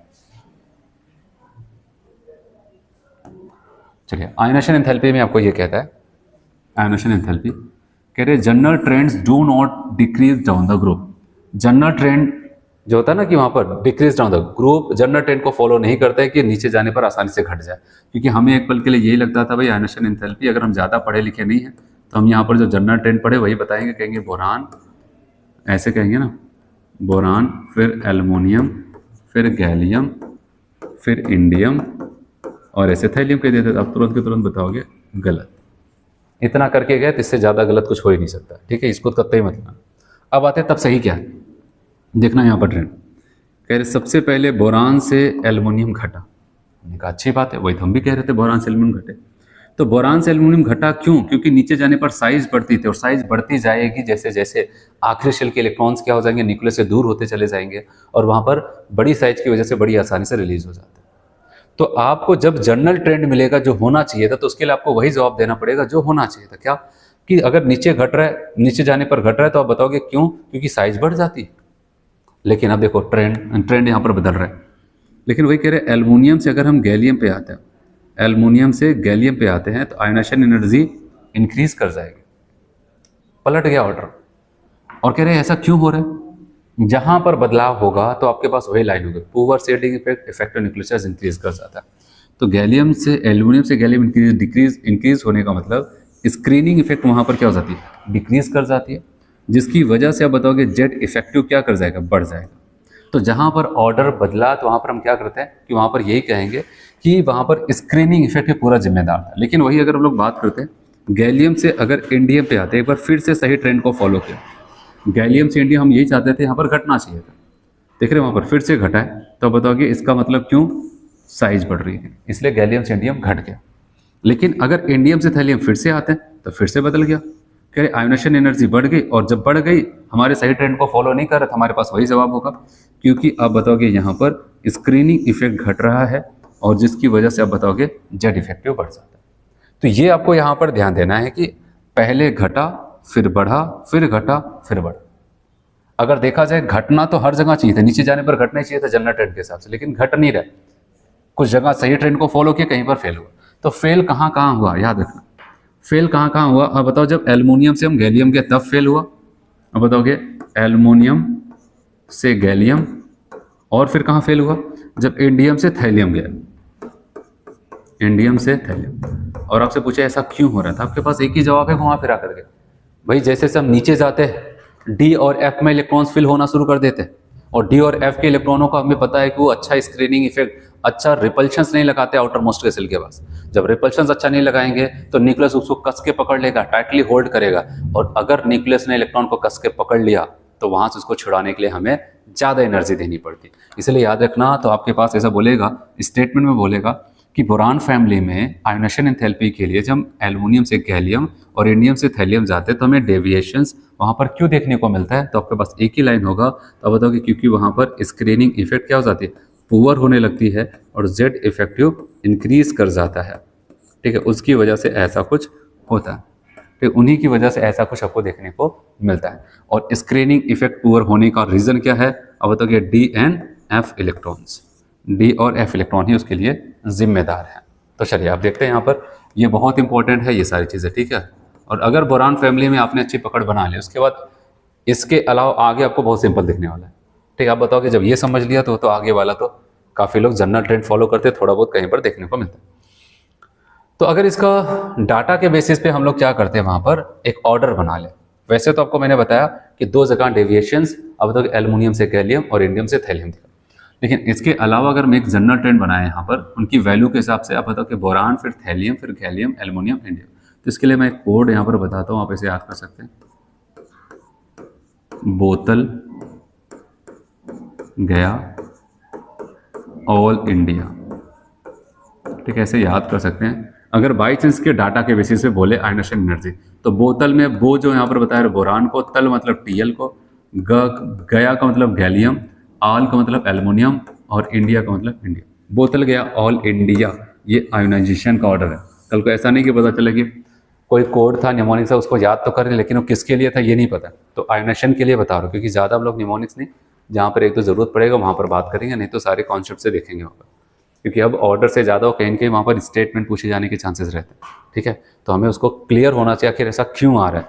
ठीक है, अगर कोई चीज़ बदल रही है तो क्यों बदल रही है, और जहाँ पर रीज़न है, आप साइंस पढ़ रहे हो तो रीज़न कोई ना कोई तो होगा ही होगा, तो उस रीज़न पे आपको फोकस करना है। चलो आगे बोलते हैं, ऐसा क्यों हुआ।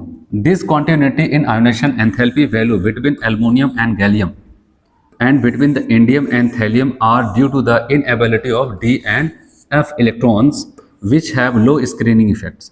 कह रहे डी और एफ इलेक्ट्रॉनों में इलेक्ट्रॉन की एंट्री होने की वजह से ही ये समस्या पैदा हो रही है, क्योंकि इनके पास लो स्क्रीनिंग इफेक्ट होता है to compensate the increase the nuclear charge. और वो क्या कर जाता है, इंक्रीज न्यूक्लियर चार्ज को बैलेंस नहीं कर पाता है, जिसकी वजह से आपको होता है वो आखिरी शेल के इलेक्ट्रॉनों को अपनी तरफ और खींचने लगता है, टाइटली होल्ड करता है, जिससे आयोनेशन एनर्जी में बदलाव होती है। ठीक है, ये सब के सब क्वेश्चन के पॉइंट है। इलेक्ट्रॉन निगेटिविटी की बात करते हैं, और इलेक्ट्रॉन निगेटिविटी में आपको यहाँ पर ये कहता है कि इलेक्ट्रॉन निगेटिविटी में आपको ये कहता है कि बोरान से, याद रखना है, बोरान से एल्युमिनियम घटा। स्टेटमेंट कह रहा है कि इलेक्ट्रॉन निगेटिविटी बोरान से एल्युमिनियम घटती है, लेकिन फिर उल्टी गिनती चलने लगती है, बोरान से घटा घटा फिर बढ़ने लगता था। जैसे बताता है बोरान से एल्युमिनियम घटा, उसके बाद फिर गैलियम, इंडियम, थैलियम पे क्या होने लगता है, बढ़ने लगता है। तो ये हम इसको ऐसे याद करें, फिर डाटा के बेसिस पे हम ऐसे जब जो भी वैल्यू इनकी आई है इलेक्ट्रॉन निगेटिविटी की, पॉलिंग स्केल के हिसाब से यहाँ पर रखा गया बोरान, फिर उसके बाद क्या आपको बताया कि एल्युमिनियम से ज़्यादा ये, फिर इनसे ज़्यादा, फिर इनसे ज़्यादा ये। इसका मतलब बताओगे बोरान सबसे ज़्यादा, उसके बाद कौन आ जाएगा, थैलियम, फिर इंडियम, फिर गैलियम, फिर कौन आ जाएगा, एल्युमिनियम। यही तो हो रहा है। इसका मतलब क्या है, बढ़ता जा रहा है, बढ़ता जा रहा है, तो सबसे ज़्यादा आखिरी में ये कम हो रहा है, ये यहाँ पे जाके रुक रहा है। तो इसका मतलब बोरान के जस्ट बाद थैलियम, फिर इंडियम, फिर गैलियम, फिर एल्युमिनियम आ जाता है। तो आप इसको स्टेटमेंट, क्योंकि आपसे ज़्यादातर ऑर्डर हो सकता है कम चांसेस जैसा ऑर्डर बना के, वो स्टेटमेंट में बोलेगा। स्टेटमेंट में आपको ये बोलेगा कि यहाँ पर क्या हो जाता है कि क्या ये स्टेटमेंट सही है कि बोरान फैमिली की इलेक्ट्रॉन नेगेटिविटी बोरान से एल्युमिनियम डिक्रीज करती है, and then aluminium to thallium वहाँ पर ग्रेजुअली इंक्रीज करने लगती है। तब बताओ कि बात एकदम सही कह रहा है। चलो आते हैं देखते हैं स्टेटमेंट आपकी बुक में क्या लिखता है एनसीईआरटी में। कह रहा है down the group electron negativity first decreases, कहाँ से, पहले कहाँ से कहाँ तक घटता है, बोरान से aluminium, and then increases marginally. This is because of the discrepancies in atomic size of the elements. ये क्यों ऐसा बदलाव कह रहे हो? वही जो साइज वगैरह में बदलाव हो रहा है डी और एफ के आने की वजह से, जो साइज कम ज़्यादा हो रही है उसी की वजह से क्या हो जाता है कि इनकी इलेक्ट्रॉन नेगेटिविटी का भी फर्क पड़ता है। तो है समझ में? तो रेडियस में कहाँ पर दिक्कत है बताओ? गैलियम छोटा हो गया एल्युमिनियम से। और आयनेशन एंथैल्पी में पहले घटा, फिर बढ़ा, फिर घटा, फिर बढ़ा। इलेक्ट्रॉन नेगेटिविटी में बोरान से एल्युमिनियम घटा, उसके बाद ग्रेजुअली इंक्रीज करने लगता था। ये सब याद रखना। रीजन वही पुअर स्क्रीनिंग शील्डिंग इफेक्ट। इसलिए तो आपको बताया, अगर आपको समझ में आया तो ये केवल ऐसा नहीं बोरान फैमिली में काम चलेगा, आगे नहीं, यही सारी चीज़ें चिपकाई जाएंगी, यही लाइन है, ठीक है। आगे वहाँ पर कार्बन फैमिली, फिर वहाँ पर नाइट्रोजन फैमिली, सब जगह ये लाइनें आएंगी। फिजिकल प्रॉपर्टीज बोरान के बारे में कहता है। बोरान के बारे में आपको सबसे पहले कहता है, बोरान एक नॉन मेटालिक इन नेचर हो जाता है। क्या हो जाता है? एक नॉन मेटल है, लेकिन क्या अच्छी अच्छी बात है उसकी, इट इज़ एक्सट्रीमली हार्ड, बहुत ही ज़्यादा कठोर होता है, एंड ब्लैक कलर्ड सॉलिड। आपको पता है कि डेंसिटी वैसे ग्रुप में नीचे जाने पर घटती है, इस हिसाब से अगर बोरान सबसे ऊपर, उसकी डेंसिटी सबसे कम होगी और बहुत ज़्यादा कठोर है। तो आप समझ सकते हैं इसका यूज़ हम बहुत ऐसी जगहों पर यूज़ कर सकते हैं जहाँ पर हमें एक नॉन मेटल का यूज़ करना है जो लाइट वेटेड हो लेकिन बहुत ही ज़्यादा हार्ड हो, ठीक है। तो इसलिए याद रखना, बताया गया it exist in many allotropic forms. ये बहुत सारे एलोट्रॉपिक फॉर्म्स में बोरान पाया जाता है। फिर आगे आपको और क्या बताता है, कह रहे हैं due to very strong crystalline lattice, क्योंकि इसके अंदर क्या हो जाता है, लैटिस काफ़ी अच्छी फिक्सिंग पाई जाती है वहाँ पर। Due to very strong crystalline lattice boron is usually high melting point. Boron के पास बहुत ही ज़्यादा हाई मेल्टिंग पॉइंट होता है, तभी तो कह रहे बहुत ज़्यादा हार्ड होता है points. Rest of these members are soft. इसके अलावा बचे हुए मेंबर काफ़ी ज़्यादा सॉफ्ट होते हैं विथ लो मेल्टिंग पॉइंट्स, और उनके मेल्टिंग पॉइंट्स भी बहुत ज़्यादा कम होते हैं। हाई इलेक्ट्रिकल कंडक्टिविटी भी उनके अंदर पाई जाती है। इलेक्ट्रिकल कंडक्टिविटी अच्छी पाई जाती है किसके अंदर? Other elements. और आपको यहाँ पर मेल्टिंग पॉइंट से जुड़ा हुआ एक नोट का पॉइंट और इंपॉर्टेंट पॉइंट है, हर कोई ध्यान देगा इसको। कहता है कि एक एलिमेंट्स है, इस फैमिली का नाम है गैलियम। क्या नाम है? Gallium. Gallium with unusually low melting point. इनके पास क्या हो जाता है, काफ़ी कम, पूरे फैमिली के मेंबर में सबसे कम यहाँ पर अगर किसी का मेल्टिंग पॉइंट है, कौन है? गैलियम। तो कहा गया gallium with unusually low melting point कितना? 303 kelvin. Could exist in liquid state during summer. इतना कम मेल्टिंग पॉइंट है, ये मेटल है, इतना कम मेल्टिंग पॉइंट है कि गर्मी के मौसमों में ये आपको क्या हो जाता है वहाँ पर, आपको पता है किस फॉर्म में देखेगा, आपको वहाँ पर ये लिक्विड फॉर्म में देखने को मिलता है, ऐसा मेटल है। और बताया कि लेकिन बॉइलिंग पॉइंट इसका अच्छा खासा होता है, high melting point, high boiling point, melting points low लेकिन बॉइलिंग पॉइंट्स काफ़ी हाई होता है। देख रहे हैं यहाँ पर कहाँ 303 पे मेल्ट कर जाता है, लेकिन कहाँ पर 2676, ठीक है, इतने केल्विन पे तब जाके बॉयल करे। Makes it a useful material for measuring high temperature. और ये क्या कर जाता है, इसको क्या कर जाता है, एक ऐसा मटेरियल बना के देता है जिससे कि ये क्या कर सकते हैं हम, इसका यूज़ पता है वहाँ पर जो हाई टेम्परेचर को मेजर करना होगा तो वहाँ पर हम गैलियम का यूज़ करते हैं, क्योंकि मेल्ट तो कर जाएगा पहले लेकिन बॉयल नहीं करेगा। इसलिए याद रखना, अगर कभी हमसे ऐसे स्टेटमेंट में क्वेश्चन पूछा जाए, हम गैलियम का यूज़ हाई टेम्परेचर्स को मेजर करने में क्यों करते हैं? अब बताओ, क्योंकि because of its low melting points and high boiling points. Low melting points और हाई बॉइलिंग पॉइंट्स होने की वजह से हम यहाँ पर क्या करते हैं, हाई टेम्परेचर को मेजर करने में इसका यूज़ करते हैं। फिर बताया गया मेल्टिंग पॉइंट्स का अगर हम ऑर्डर देखें तो ऐसा कुछ ऑर्डर है, बोरान, एल्युमिनियम, फिर थैलियम, इंडियम और सबसे कम गैलियम है, ठीक है। तो ऑर्डर तो आपको बहुत कम चांसेस है पूछे जाने का, क्योंकि ये सब ऑर्डर जो मैंने लिखा ना, वो जो टेबल दिया आपके एनसीईआरटी में, तो वहाँ से निकाल के कुछ ऑर्डर्स लिखे, ठीक है। तो यहाँ पर ऐसा कुछ है, लेकिन आपको ये पूछेगा, याद रखना ये, ठीक है, ये इंपॉर्टेंट आपके लिए होगा गैलियम। फिर डेंसिटी, एक ऐसा ऑर्डर आप देख रहे हैं जिसमें कोई भी चेंजेस नहीं, कोई दिक्कतें नहीं है। बोरान फैमिली की डेंसिटी नीचे जाने पर क्या हो जाती है, इंक्रीज करती चली जाती है। बोरान, एल्युमिनियम, गैलियम, इंडियम, कोई दिक्कत आ रही है? नहीं। और इससे पहले किसी ऑर्डर में, अब बताओ कि हाँ, इनके केटायन है ना, आप बताओ कि M+ और M3+ आयनिक रेडियाई नीचे जाने पर अच्छे से रूट फॉलो कर रही थी। इसके अलावा ना तो एटॉमिक रेडियाई सही से चली, ना तो आयनेशन एंथैल्पी सही चली, ना तो इलेक्ट्रॉन नेगेटिविटी सही चली, ठीक है। तो डेंसिटी सही चल रही, याद रखना। चलो अब हम टेबल को रीड करते हैं। यहाँ पर टेबल देखते हैं, एनसीईआरटी का ही टेबल है ये, ठीक है। और इस टेबल में क्या क्या चीज़ें हमारे लिए वहाँ पर इंपॉर्टेंट होंगी उसको हम देखेंगे, ठीक है। क्या क्या चीज़ें हमें अच्छे से देखनी है, समझनी है, उस बात पे ध्यान देते हैं। एटॉमिक नंबर को याद रखना कोई बहुत ज़रूरी नहीं, ऐसा नहीं कि आपको कैंसिल कर देना, मतलब इस पे आपको केवल बोरान का पता चल जाए बस। उसके बाद 18, उसके बाद 8, फिर 18, 18, 32, 32 ऐसा था। एटॉमिक मास पे भी मेहनत नहीं कर रहे हैं। इलेक्ट्रॉनिक कॉन्फ़िगरेशन पे बोरान, एल्युमिनियम कोई दिक्कत नहीं, गैलियम पे 3D आ जाता है, और इंडियम पे 4D, और थैलियम पे 4 या 5D10 आ जाता है, यहाँ पर ऐसा हो जाता है। ठीक है, उसके बाद अगर हम बात करते हैं एटॉमिक रेडियस, तो देखते हैं क्या दिखा रहा है। इनका तो 88 दिखा रहा है, जबकि इनका 143 है, और ये बेचारे कितने 135 हो जाते हैं। इसके अलावा 167, 170 बढ़ रहा है। बस ये क्या हो जाता है, ऐसा लगता है वो यहाँ पर और यहाँ पर आ जाता है। तो बताओ कि ये छोटे हो जाते हैं, वो मैंने आपको बताया गैलियम एल्युमिनियम से कम हो जाता है। लेकिन आयनिक रेडियस वहां देख रहे हैं 3+ की अगर बात करते हैं, तो इसका 27, इसका 53.5, 62, 80, 85, कोई दिक्कत हो रही है नहीं, बढ़ता जा रहा है। और 1+ वाले में अगर आते हैं तो यहाँ पर इनका कुछ लिया नहीं, क्योंकि जल्दी 1+ आयन रखते नहीं। तो 120, 140, 150 बढ़ता जा रहा है मस्त में। आयोनाइजेशन एंथैल्पी में जो आपको बताया, तो उस पर ध्यान लगाना।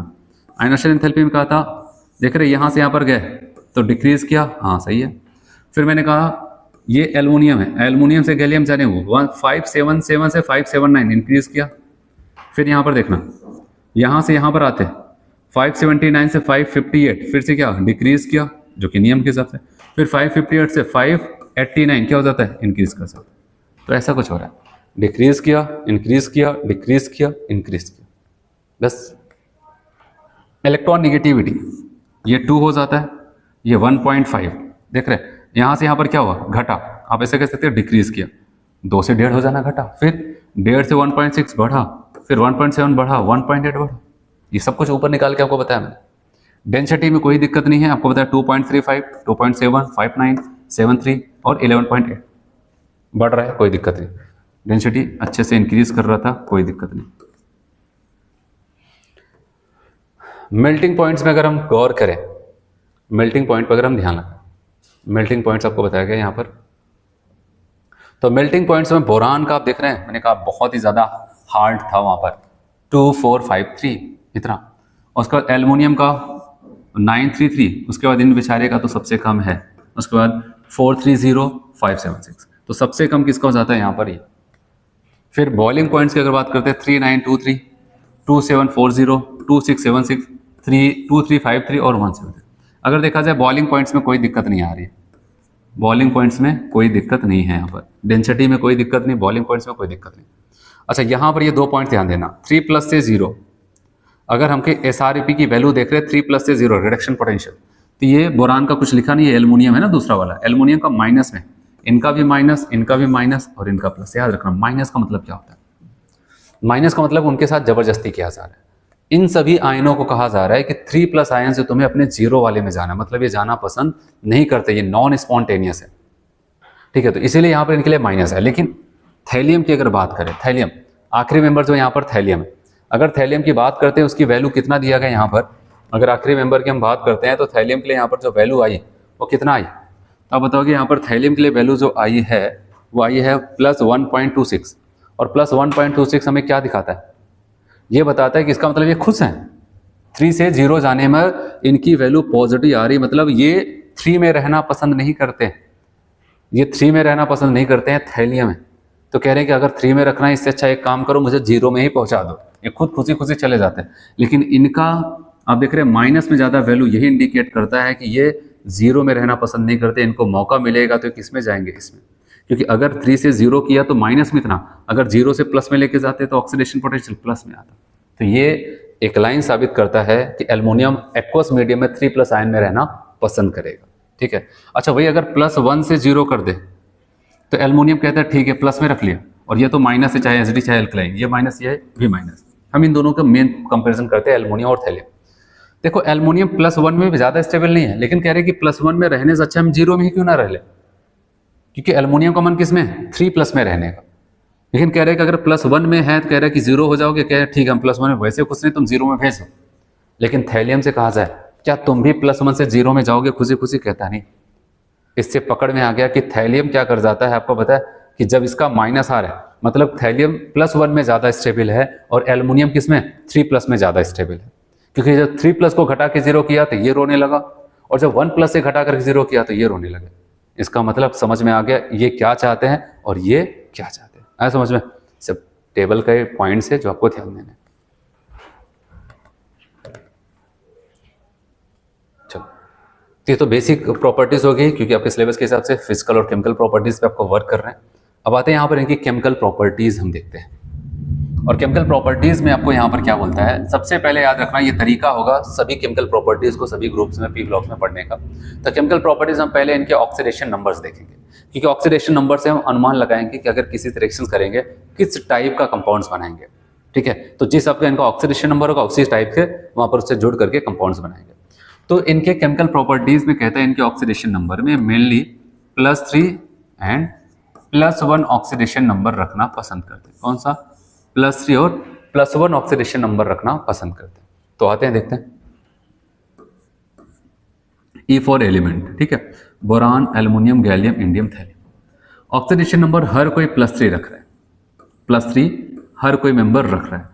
और अगर +1 रखने की बात है तो बोरान और एल्युमिनियम तुरंत निकल लेते हैं वहां से, कहते हैं हम नहीं रख पाएंगे, कुछ भी हो जाए। इसके अलावा अगर ऐसा लग रहा है कि +1 ये दोनों नहीं रख रहे, लेकिन जैसे हम बड़े मेंबर की तरफ बढ़ते जा रहे हैं वो भी +1 रखना शुरू कर देते हैं। +3 हर कोई रखता है, +1 बोरान एल्युमिनियम रखने को तैयार नहीं। हाँ, अगर बात आती है +1 की तो नीचे वाले जो मेंबर वो +1 को रखना पसंद करते हैं। ठीक है, अब यहां पर आते हैं, अब इनकी प्रॉपर्टीज देखते हैं। एक नया लाइन आएगा उसको भी एक्सप्लेन करेंगे। कह रहे अगर boron, aluminium, gallium, indium, thallium 2 oxidation number के साथ ये प्रोडक्ट्स बनाते होंगे तो कौन से ऑक्सीडेशन नंबर के साथ इनके प्रोडक्ट ज्यादा स्टेबल, कौन कम होंगे, अब उस पर चर्चा करने जा रहे हैं। बहुत इंपॉर्टेंट है। और यही सेम चीज आपको देखने को मिलेगा आपको carbon family, nitrogen family, oxygen family सब जगह। तो इसलिए एक जगह अच्छे से पढ़ते। कह रहे कि अगर boron, aluminium, gallium, indium, thallium मतलब हम ग्रुप में नीचे जा रहे हैं तो इसका मतलब क्या बढ़ रहा है बताओ? Number of shells. और नंबर ऑफ शेल्स अगर बढ़ रहे हैं तो यहाँ पर बताया गया इनर्ट पेयर इफेक्ट जो हो जाएगा वो भी इंक्रीज कर जाएगा। इनर्ट पेयर इफेक्ट एक इफेक्ट होता भी बताता हूँ, वो इंक्रीज करेगा। और उसी इनर्ट पेयर इफेक्ट की वजह से याद रखना +3 ऑक्सीडेशन स्टेट वाले कंपाउंड की स्टेबिलिटी घटती है और +1 ऑक्सीडेशन स्टेट वाले कंपाउंड की स्टेबिलिटी बढ़ जाती है। अब आते हैं देखते हैं ये इनर्ट पेयर इफेक्ट क्या होता है। ध्यान से समझो, ये हमारे पास कोई एटम है, ठीक, ऐसे कुछ है, मान लेते हैं उसके पास इलेक्ट्रॉनिक कॉन्फ़िगरेशन कुछ ऐसा था, NaS2 NP1। और आपको पता है जैसे जैसे ग्रुप में हम नीचे जाते हैं स्क्रीनिंग इफेक्ट या फिर शेडिंग इफेक्ट बढ़ता है कि घटता है? तो आप क्या बताओगे, सोच के बताओ। जैसे जैसे ग्रुप में नीचे जाएंगे स्क्रीनिंग या फिर शेडिंग इफेक्ट आप बताओगे वो डिक्रीज करता चला जाता है। जब डिक्रीज करता तो याद रखना यहाँ पर लाइन बहुत इंपॉर्टेंट है, क्योंकि हर जगह यूज होगा तो एक जगह अच्छे समझते हैं। जैसे जैसे हम ग्रुप में नीचे जाते हैं आपको पता है यहाँ पर स्क्रीनिंग इफेक्ट क्या हो जाएगा, डिक्रीज करता है। तो जेड इफेक्टिव क्या वो भी घटेगा? भाई वो तो फायदा उठा करके बढ़ जाएगा। और जब जेड इफेक्टिव बढ़ेगा तो याद रखना तो आखिरी शेल में तो एस भी है और पी भी है, लेकिन आपको पता है अगर इन दोनों में से भी देखा जाए एस और पी में कौन ज्यादा न्यूक्लियस के करीब होता है? एस ज्यादा करीब होता है। तो अब यहाँ पर जब स्क्रीनिंग इफेक्ट हायर मेंबर्स में क्या हो जाता है, घटने लगता है, जेड इफेक्टिव बढ़ने लगता है। और जेड इफेक्टिव बढ़ करके पता है क्या, NS वाले को इलेक्ट्रॉन को टाइटली होल्ड कर लेता है। NS वाले इलेक्ट्रॉन को पकड़ लेता है टाइटली। ऐसा लगता है कि जैसे कि ये कहता है कि अगर बॉन्ड फॉर्मेशन करना है पी वाले कहता तुम जाकर के कर लो, मैं एस वाले को नहीं जाने दूंगा। ठीक है, तो ऐसा कुछ यहाँ पर होता है। तो याद रखना जैसे जैसे हम ग्रुप में नीचे जाएंगे पुअर स्क्रीनिंग इफेक्ट होने की वजह से जेड इफेक्टिव इंक्रीज कर जाता है और जेड इफेक्टिव इंक्रीज होकर के NS वाले इलेक्ट्रॉन को टाइटली पकड़ने लगता है, टाइटली होल्ड करने लगता है, जिसकी वजह से क्या हो जाता है ये NS वाले इलेक्ट्रॉन ऐसा लगता है वो निष्क्रिय हो जाते हैं, इनर्ट की तरह बिहेव करने लगते हैं। भाई अगर कोई रिएक्शंस में पार्टिसिपेट नहीं हो पा रहे, रिएक्शन ही नहीं कर रहा है, इसका मतलब वो इनर्ट ही तो हो रहा है। तो इसलिए बताया गया इसी इफेक्ट को हम लोग क्या बोलते हैं, इनर्ट पेयर इफेक्ट। एक बार फिर से, जैसे ग्रुप में नीचे जाते हैं due to poor screening effect Z effective charge increase कर जाता है और क्या कर जाता है, न्यूक्लियस NS वाले इलेक्ट्रॉन को टाइटली होल्ड करने लगता है और उसको रिएक्शन में पार्टिसिपेट नहीं होने देता है। इसी को हम क्या बोलते हैं, उसका इनर्ट पेयर इफेक्ट। तो आप खुद बताओ अगर S और P दोनों के इलेक्ट्रॉन यूज होते हैं बॉन्ड फॉर्मेशन में तो दो इनका और एक इनका, इनकी वजह से ऑक्सीडेशन नंबर +3 आता कि नहीं आता? लेकिन जब ये S वाले नहीं जा रहे हैं बॉन्ड फॉर्मेशन में, इनके घर वाले नहीं जाने दे रहे हैं, तो इनको नहीं जाने दे रहे हैं, तो क्या हो जाएगा, अब तो अकेला P वाला ही क्या करेगा बेचारा, बॉन्ड फॉर्मेशन में इन्वॉल्व होगा। जब वो बॉन्ड फॉर्मेशन में इन्वॉल्व होगा तो इसका मतलब वहां पर जो स्टेबिलिटी आएगी, जो कंपाउंड नीचे बनेंगे वहां पर कौन से, यहाँ पर हायर मेंबर्स हो +1 ऑक्सीडेशन नंबर के साथ बनेंगे। इसीलिए आपसे अगर क्वेश्चन पूछा जाता है कि बोरान फैमिली में अगर हम जाते हैं तो +3 की स्टेबिलिटी घट जाती है और +1 की स्टेबिलिटी बढ़ जाती है, तो उसका रीजन क्या होगा? एक तो रीजन आप तुरंत के तुरंत बताओगे इनर्ट पेयर इफेक्ट, या फिर इनर्ट पेयर इफेक्ट ऑप्शंस में देता ही नहीं तो उसकी जहां पर उसकी डेफिनेशंस दे सकता है। तो आपको ये कहेगा on going down the groups ठीक है, screening effect due to D and F electron decreases and that Z effective increases, और उसकी वजह से क्या हो जाएगा, न्यूक्लियस क्या कर जाता है, यहाँ पर एनएस बैलेंस इलेक्ट्रॉन के, एनएस के जो बैलेंस इलेक्ट्रॉन है उसको टाइटली होल्ड करने लगता है और not participate is the bonding, और बॉन्डिंग में पार्टिसिपेट नहीं होने देता है, जिसकी वजह से आप बताओगे कि यहाँ पर केवल +1 वाले की ही स्टेबिलिटी बढ़ती है, +3 वाले की घट जाती है। ठीक है, तो ये सब आपसे पूछा जा सकता है स्टेटमेंट में, या फिर इसे छोटी सी लाइन इनर्ट पेयर इफेक्ट बोल करके। तो आते हैं यहाँ पर स्टेबिलिटी का ऑर्डर देखते हैं। अगर +3 ऑक्सीडेशन स्टेट की स्टेबिलिटी तो बोरान सबसे ज्यादा, फिर एल्युमिनियम, गैलियम, इंडियम, थैलियम। तो जाहिर सी बात है एक ही चीज बढ़ेगी, नीचे जाने पर घटता चला जा रहा है। और स्टेबिलिटी +1 का यहाँ पर थोड़ा सा करेक्शन कर लेना है।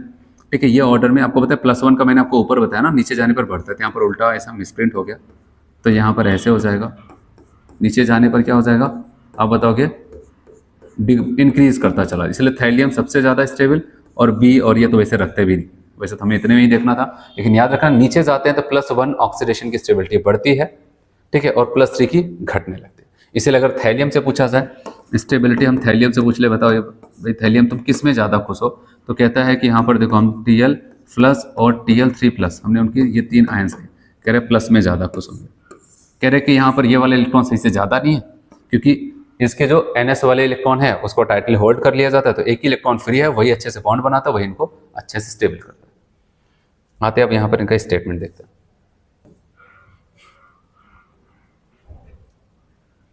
कह रहे due to small size boron the sum, और एक लाइन ये भी काफी इंपॉर्टेंट है, बोरान आपको पता है +3 आयन नहीं बनाता है। दो बातें होती है, बहुत लोग कंफ्यूज होते हैं, +3 आयन और +3 ऑक्सीडेशन नंबर।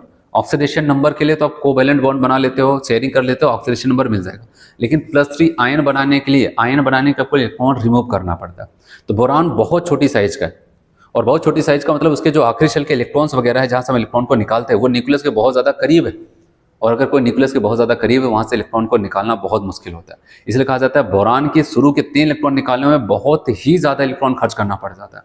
इसलिए कहता है कि बोरान पहले से हाथ खड़े कर देता है, भाई कुछ भी हो जाए मैं +3 आयन नहीं बनाऊंगा, अगर मुझे बनाना है तो मैं कोवैलेंट बॉन्ड बना लूंगा। तो अपने 3 इलेक्ट्रॉन निकालने से बेहतर है कितनी मेहनत करके 3 इलेक्ट्रॉन निकालें, इससे अच्छा है कि हम तीनों इलेक्ट्रॉन की शेयरिंग कर लें। ये बात आपको बताता है। इसलिए बताया गया due to the small size of boron the sum of its first 3 ionisation enthalpy is very high, बहुत ही ज्यादा हाई होगी। दिस प्रिवेंट द +3 आयंस, ठीक है, +3 आयन बनने से इसको रोकता है, and forces it to for covalent compound. इसलिए आप बताओगे कोवैलेंट कंपाउंड, कभी आपसे ऐसे बोला जाए बोरान कोवैलेंट कंपाउंड्स क्यों बनाता है, आयनिक क्यों नहीं बनाता है, क्योंकि आपके पास यही लाइन होगा, क्योंकि इसके फर्स्ट 3 आयोनेशन एंथैल्पी बहुत ही ज्यादा हाई होती है, इसलिए कहता है भाई हम आयंस नहीं बनाएंगे, +3 के साथ हम क्या बनाएंगे, वहां पर +3 ऑक्सीडेशन नंबर के साथ कोवैलेंट कंपाउंड्स बनाएंगे। लेकिन उसी के जस्ट नीचे पास जा रहा है एल्युमिनियम, कहा गया भाई तुम भी क्या ऐसा ही करो, कहता है एल्युमिनियम ऐसा वैसा नहीं, मैं तो करूंगा, ठीक है, कहता है मैं तो +3 आयन बनाऊंगा, कह रहा है कि मैं एक मेटल्स हूं, और सबको ही जानता है पूरे पीरियोडिक टेबल्स में अच्छा खासा मेटल हूं, इलेक्ट्रोपॉजिटिव मेटल्स हूं, और इसकी ionisation enthalpy first 3 ionisation enthalpy काफी कम होती है, जिसकी वजह से आप बताओगे क्या कर जाता है, बड़ी आसानी से अपने इलेक्ट्रॉन निकालता है और आयनिक बॉन्ड बनता है। किसकी बात हो रही है, एल्युमिनियम की बात हो रही है, तो याद रखना। But as we move from boron to aluminium the sum of the first 3 ionization enthalpy of aluminum considerably decreases and is therefore able to form Al3+ ion, जिसकी वजह से वो Al3+ ion बना लेता है।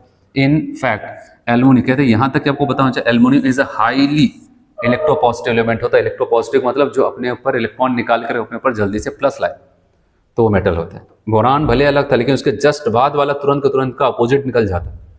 और इनर्ट पेयर इफेक्ट अभी जो बताया, अब उसको देखते हैं। Inert pair effect. On moving down the group, the NS electrons tends to inert and do not participate in bond formation. इसको कहते हैं inert pair effect। जैसे ग्रुप में नीचे जाते हैं NS वाले इलेक्ट्रॉन रिएक्शन करना बंद कर देते हैं, इसी को कहते हैं inert pair effect। ऐसा क्यों होता है, कह रहे डाउन द ग्रुप, फिर से वही line, due to poor screening and shielding effect the intervening, अंदर पाए जाने वाले, आखिरी शेल के अंदर पाए जाने वाले D and F ऑर्बिटल्स के electrons the increased effective nuclear charge hold, ठीक है, ये कम कर देंगे शील्डिंग इफेक्ट, इसकी वजह से इंक्रीज्ड क्या हो जाएगा, इफेक्टिव न्यूक्लियर चार्ज, ठीक है, होल्ड NS इलेक्ट्रॉन्स हाईली, यहाँ पर आपको लिखना है टाइटली, ठीक है, यहाँ करेक्शन टाइटली, क्या कर जाते हैं यहाँ पर NS electron tightly responsible for inert pair effect, ठीक है। फिर आते हैं +3 और इसकी जो भी मैंने आपको बताया indium and thallium +1 oxidation state is predominant whereas +3 oxidation state is highly oxidising in character. Thallium के बारे में आपको याद रखना है, यहाँ पर क्या हो जाता है कि इसका क्या कर जाता है, अभी आपको मैंने बताया स्टेबिलिटी की अगर बात करते हैं स्टेबिलिटी, तो मैंने आपको बताया था थैलियम +1 में ज़्यादा और +3 में कम। लेकिन अगर +3 में है तो चाहेगा हम कितनी जल्दी +1 में चले जाएं।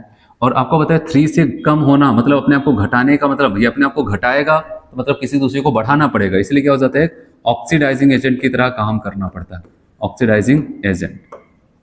ठीक है, ये लाइन याद रखना। Tl3+ ऑक्सीडाइजिंग एजेंट, ऐसे कार्बन फैमिली में आपको एक मिलेगा, ऐसे आपको आगे मिलते रहेंगे। आयनिक कैरेक्टर अगर बोला जाए तो बताओगे कम ऑक्सीडेशन नंबर वाले का ज्यादा और ज्यादा वाले का कम होता है, और कोवैलेंट कैरेक्टर ज्यादा ऑक्सीडेशन नंबर वाले का ज्यादा, कम का कम। क्योंकि आपको अगर याद हो मैंने फजान रूल बताया था, तो पहले फजान रूल में बताया था डायरेक्ट रिलेशन हो जाएगा चार्ज ऑफ कैटायन, तो कैटायन के ऊपर जितना ज्यादा चार्ज होगा उतना कोवैलेंट कैरेक्टर होगा। चलिए फिर बात करते हैं यहाँ पर ट्राईवैलेंट स्टेट। अगर इसके ट्राईवैलेंट स्टेट की बात करते हैं, जैसे बोरान फैमिली के आखिरी शेल में केवल 3 इलेक्ट्रॉन है, NH2 NP1, तो ये 3 इलेक्ट्रॉन, अगर इन तीनों इलेक्ट्रॉन का यूज करते हो तो ट्राईवैलेंट कंपाउंड्स बनाएंगे। और ट्राईवैलेंट आपको बताया कोई 3 था, 3 से डबल करेगा कितना पहुंच पाएगा, 6 ही तो पहुंच पाएगा। तो 6 पहुंचने का मतलब ये क्या हो जाएंगे, इलेक्ट्रॉन डेफिशिएंट्स हो जाएंगे, और इलेक्ट्रॉन डेफिशिएंट्स मतलब 6 का मतलब 8 से कम है, तो इलेक्ट्रॉन डेफिशिएंट्स होंगे। और इलेक्ट्रॉन डेफिशिएंट है तो इसका मतलब बताओगे इनको अगर कोई लिविस बेस मिल जाएगा तो उससे एक लोन पेयर को एक्सेप्ट कर लेंगे।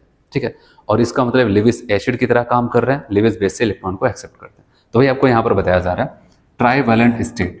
In trivalent state, the number of electrons around the central atom in a molecule of the compounds of these elements जैसे BF3 will be क्या हो जाएगा only 6। जैसे BF3 का एग्जांपल ले ले, कितने टोटल 6 ही तो हो पाए, तो इससे क्या होगा such electron deficient molecules have tendency to accept a pair of electron। और ऐसे गरीब लोग, इलेक्ट्रॉन डेफिशिएंट लोग, वो हमेशा एक लोन पेयर को एक्सेप्ट करेंगे।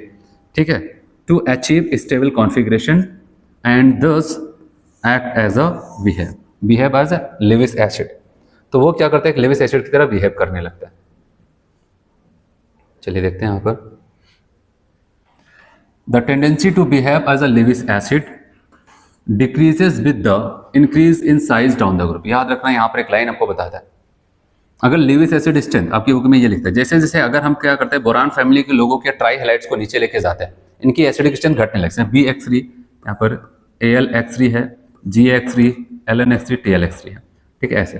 तो अगर हम जाते हैं boron, aluminium, gallium, indium, thallium, याद रखना नीचे जाने पर इनकी लेविस एसिड स्ट्रेंथ डिक्रीज करने लगती थी। इसका मतलब कि बोरान के ट्राई हैलाइड की एसिडिक स्ट्रेंथ सबसे ज्यादा लेविस वाली और थैलियम के सबसे कम हो जाएगी। ठीक है, इसलिए बोरान के ट्राई हैलाइड अगर कोई इलेक्ट्रॉन देता है सबसे तेजी से, क्योंकि इतने अच्छे लेविस एसिड हैं कि क्या कर जाते हैं वहां पर, अगर कोई इलेक्ट्रॉन दिया तो सबसे तेजी से अगर कोई एक्सेप्ट करता है तो ये एक्सेप्ट करता है।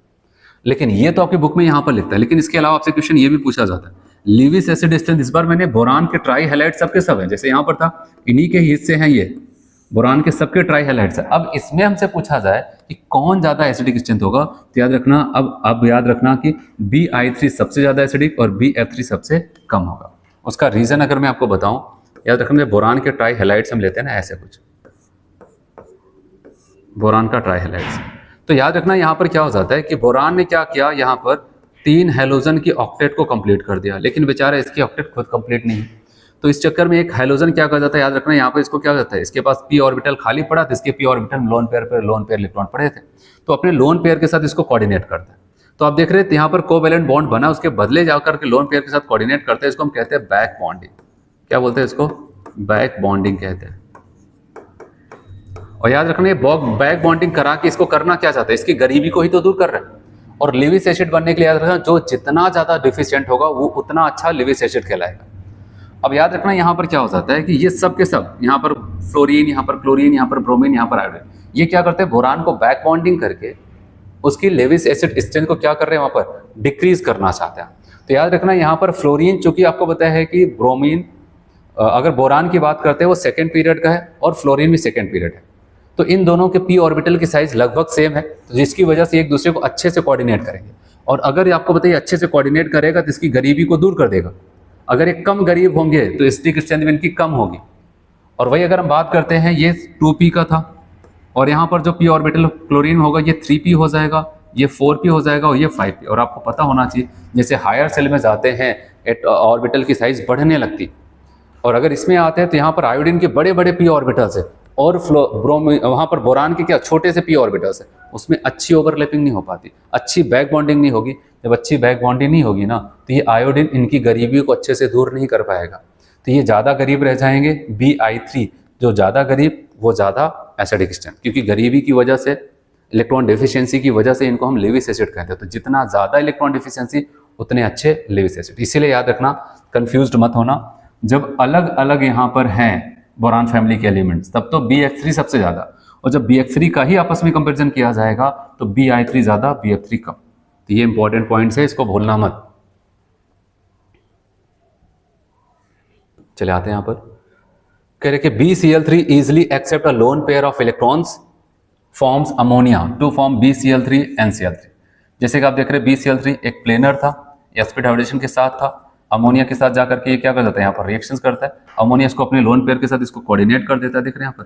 अब क्या बनाता है, टेट्राहेड्रल। सारी बात आपको पता है। और AlCl3 की अगर बात करते हैं, चलो इन्होंने तो ऐसा किया, लेकिन कुछ और एलिमेंट्स इनके हाईलाइट्स पाए जाते हैं जो क्या कर जाते हैं, अगर उनको कोई डोनेट करने वाला नहीं मिला वो अपना खुद का डाइमर बना लेते हैं। जैसे कि अगर मैं आपको बताऊं, AlCl3 achieve stability by forming dimers.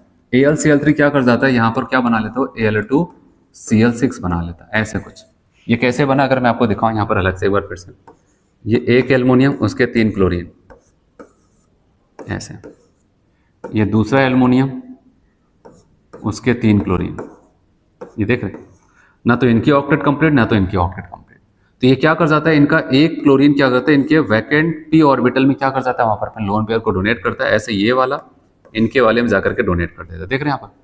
तो ये जो यहाँ पर आपको दिखाया जा रहा है, ठीक, इसको कहते हैं ब्रिज, ठीक है, इसको कहते हैं ब्रिज क्लोरीन, ब्रिज वाले क्लोरीन।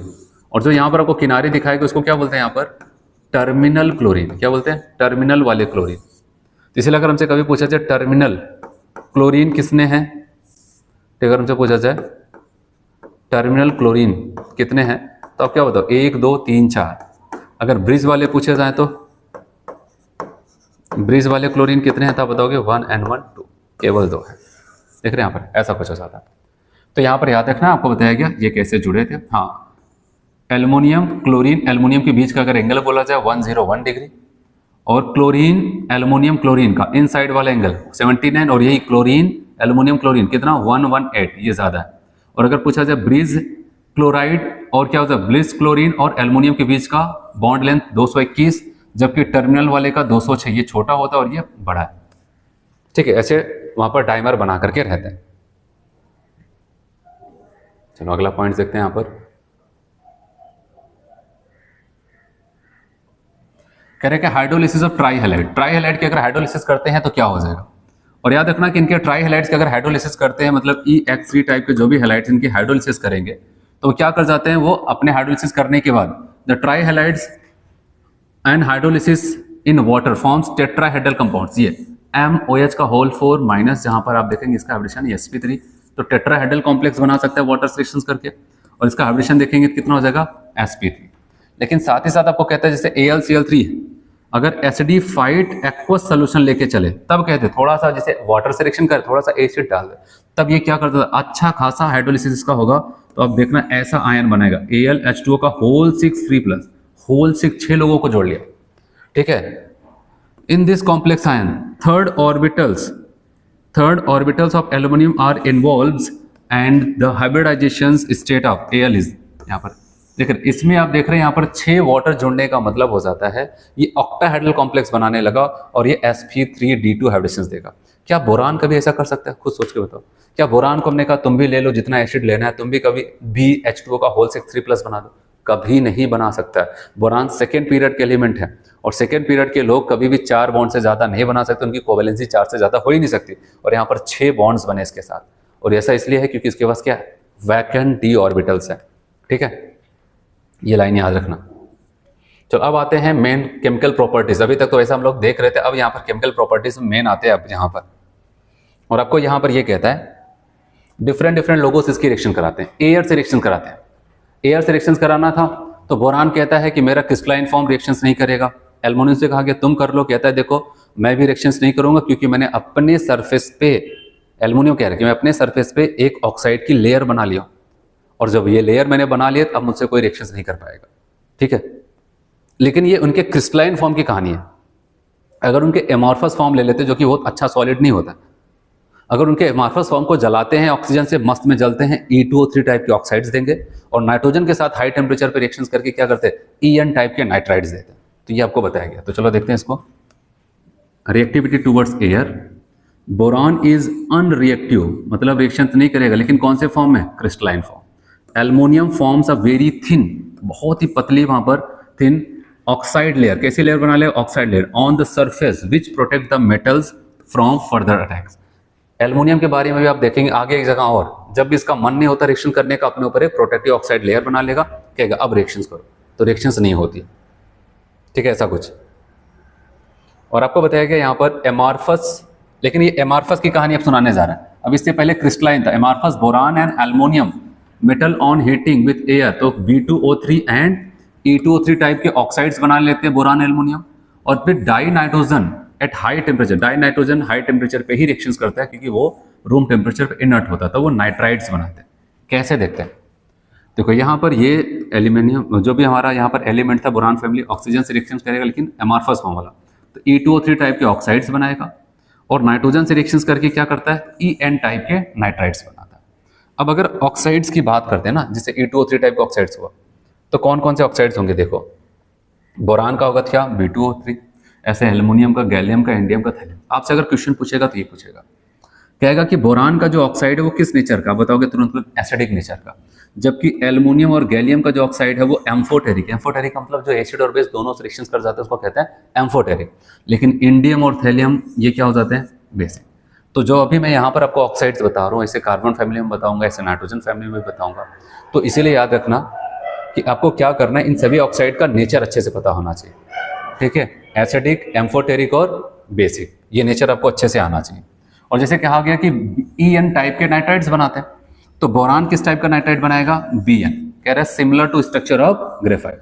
और ये जो BN बोरान का नाइट्राइड बनेगा तो BN बनेगा, और इसका स्ट्रक्चर ग्रेफाइट की तरह ही मैच करता है। ठीक है, तो आपने यहाँ पर एयर रिएक्शंस करके देखा। फिर बात करते हैं reactivity towards acid and alkali. Reactivity towards acid and alkali, boron does not react with acids and alkali. Boron से कहा गया, बोरान तुरंत हाथ खड़े कर दिया, देखो भाई ना तो एसिड से रिएक्शन करूंगा ना तो बेस से रिएक्शन करूंगा, चाहे ज्यादा टेम्परेचर करो चाहे कम, बोरान तुरंत वहां से निकल लेता है। तो कहता है boron does not react with acid and alkali even at moderate temperature. कह रहा है मॉडरेट टेम्परेचर देना ना, दे दो, तब भी नहीं करेंगे। फिर अब आपको कहता है कि एल्युमिनियम से बोला गया, एल्युमिनियम खुशी खुशी रिएक्शन कर सकता है। Aluminium dissolve in mineral acid, कह रहे मिनरल एसिड में रिएक्शन करेंगे, यहाँ तक कि एल्कली से एक्वस एल्कली एंड दस शो एम्फोटेरिक। और आपको पता है अगर कोई एसिड और बेस दोनों से रिएक्शंस कर जाए तो हम उसको क्या बोलते हैं केमिस्ट्री की भाषा, कहते हैं ये तो एम्फोटेरिक है, एसिड से भी करता है और बेस से भी करता है। अब एल्युमिनियम को हम जब एल्युमिनियम की बात करते हैं, इसको जो हम क्या करते हैं डाइल्यूट HCl से रिएक्शंस कराते हैं, तो क्या होगा, aluminium dissolve in dilute HCl, तो आपको पता है ये हाइड्रोजन गैस इवॉल्व करेगा। तो एल्युमिनियम की खास बात है, एल्कली से भी रिएक्शन करके हाइड्रोजन गैस इवॉल्व करता है और एसिड से भी रिएक्शन करके हाइड्रोजन गैस को इवॉल्व करता है। देखो aluminium react 6Cl2 aqueous medium में रिएक्शंस करके, आप देख रहे Al3+, यहाँ पर Cl-, ठीक है क्लोरीन है, Cl-, उसके बाद H2 गैस इवॉल्व कर रहा है, ये चीज याद रखना। जब इससे एक बात बताएगी, कहा गया कि भाई तुम HCl नाम के एसिड से रिएक्शन कर ले रहे हो, क्यों ना HNO3 नाम के एसिड से भी रिएक्शन कर लो।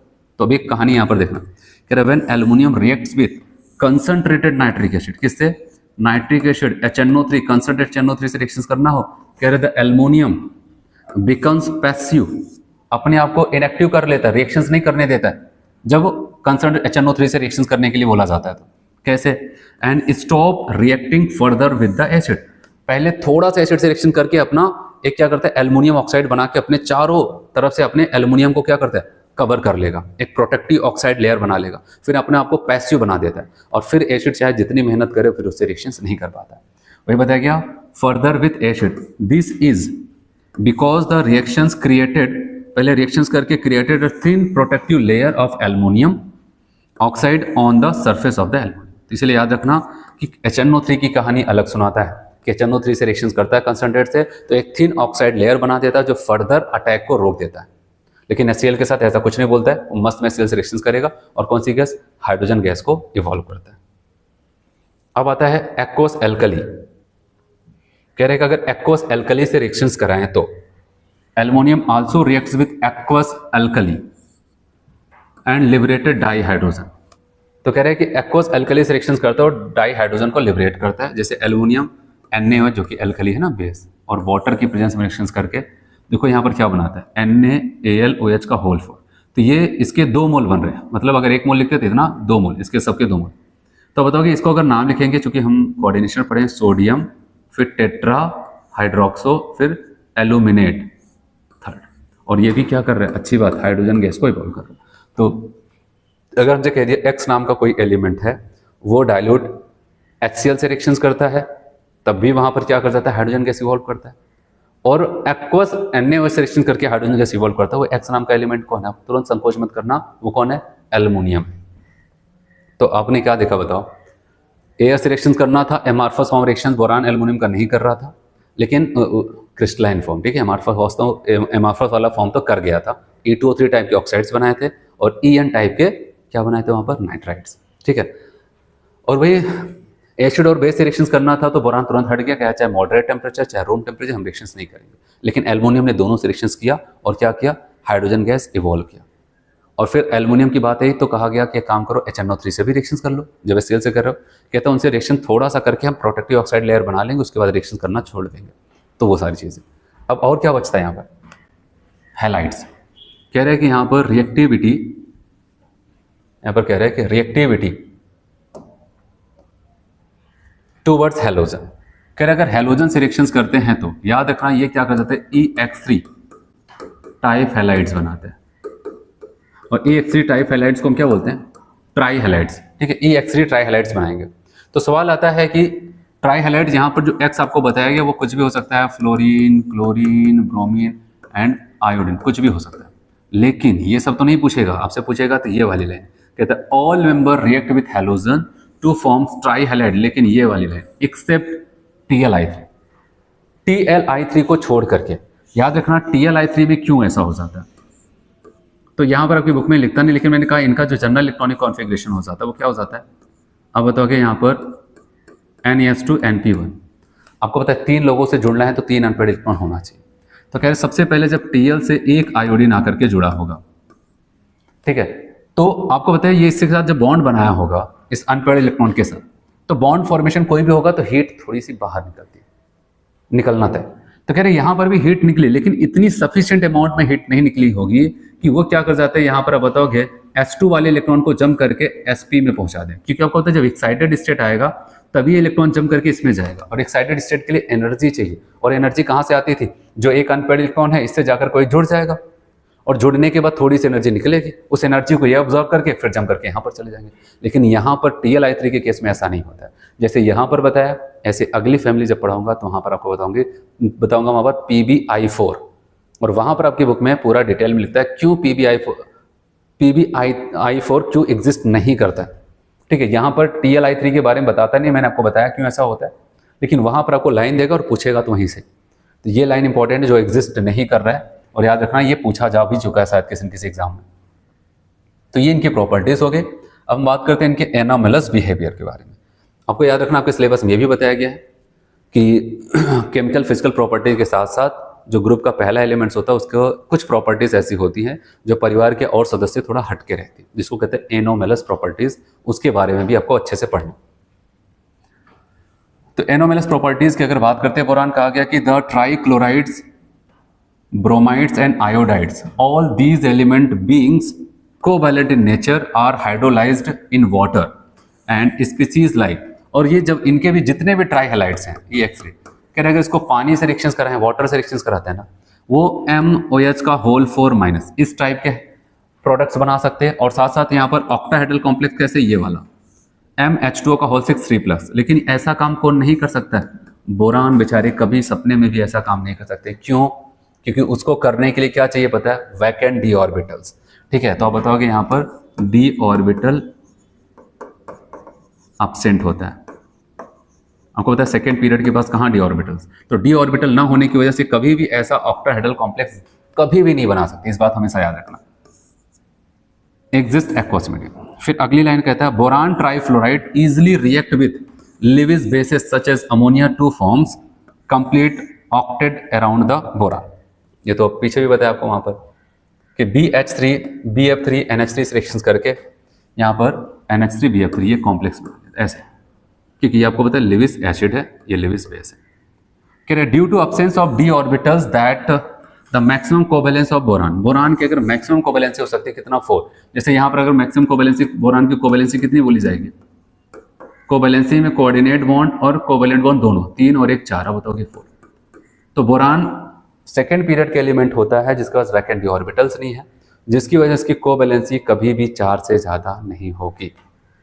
आगे आता है the D orbitals are available with aluminium and other elements the maximum covalency can be expected to beyond 4। इसके अलावा बोरान बेचारे को अगर छोड़ दिया जाए, इसके परिवार के और जो सदस्य हैं एल्युमिनियम गैलियम थैलियम, अगर इनकी जरूरत पड़ी तो ये 4 से ज़्यादा भी कोवेलेंसी रख सकते हैं। लेकिन ये सेकेंड पीरियड के ही नहीं, और जितने भी लोग हैं अगर कोई ज़्यादा रखेगा तो 4, उससे ज़्यादा कभी भी नहीं रख सकता।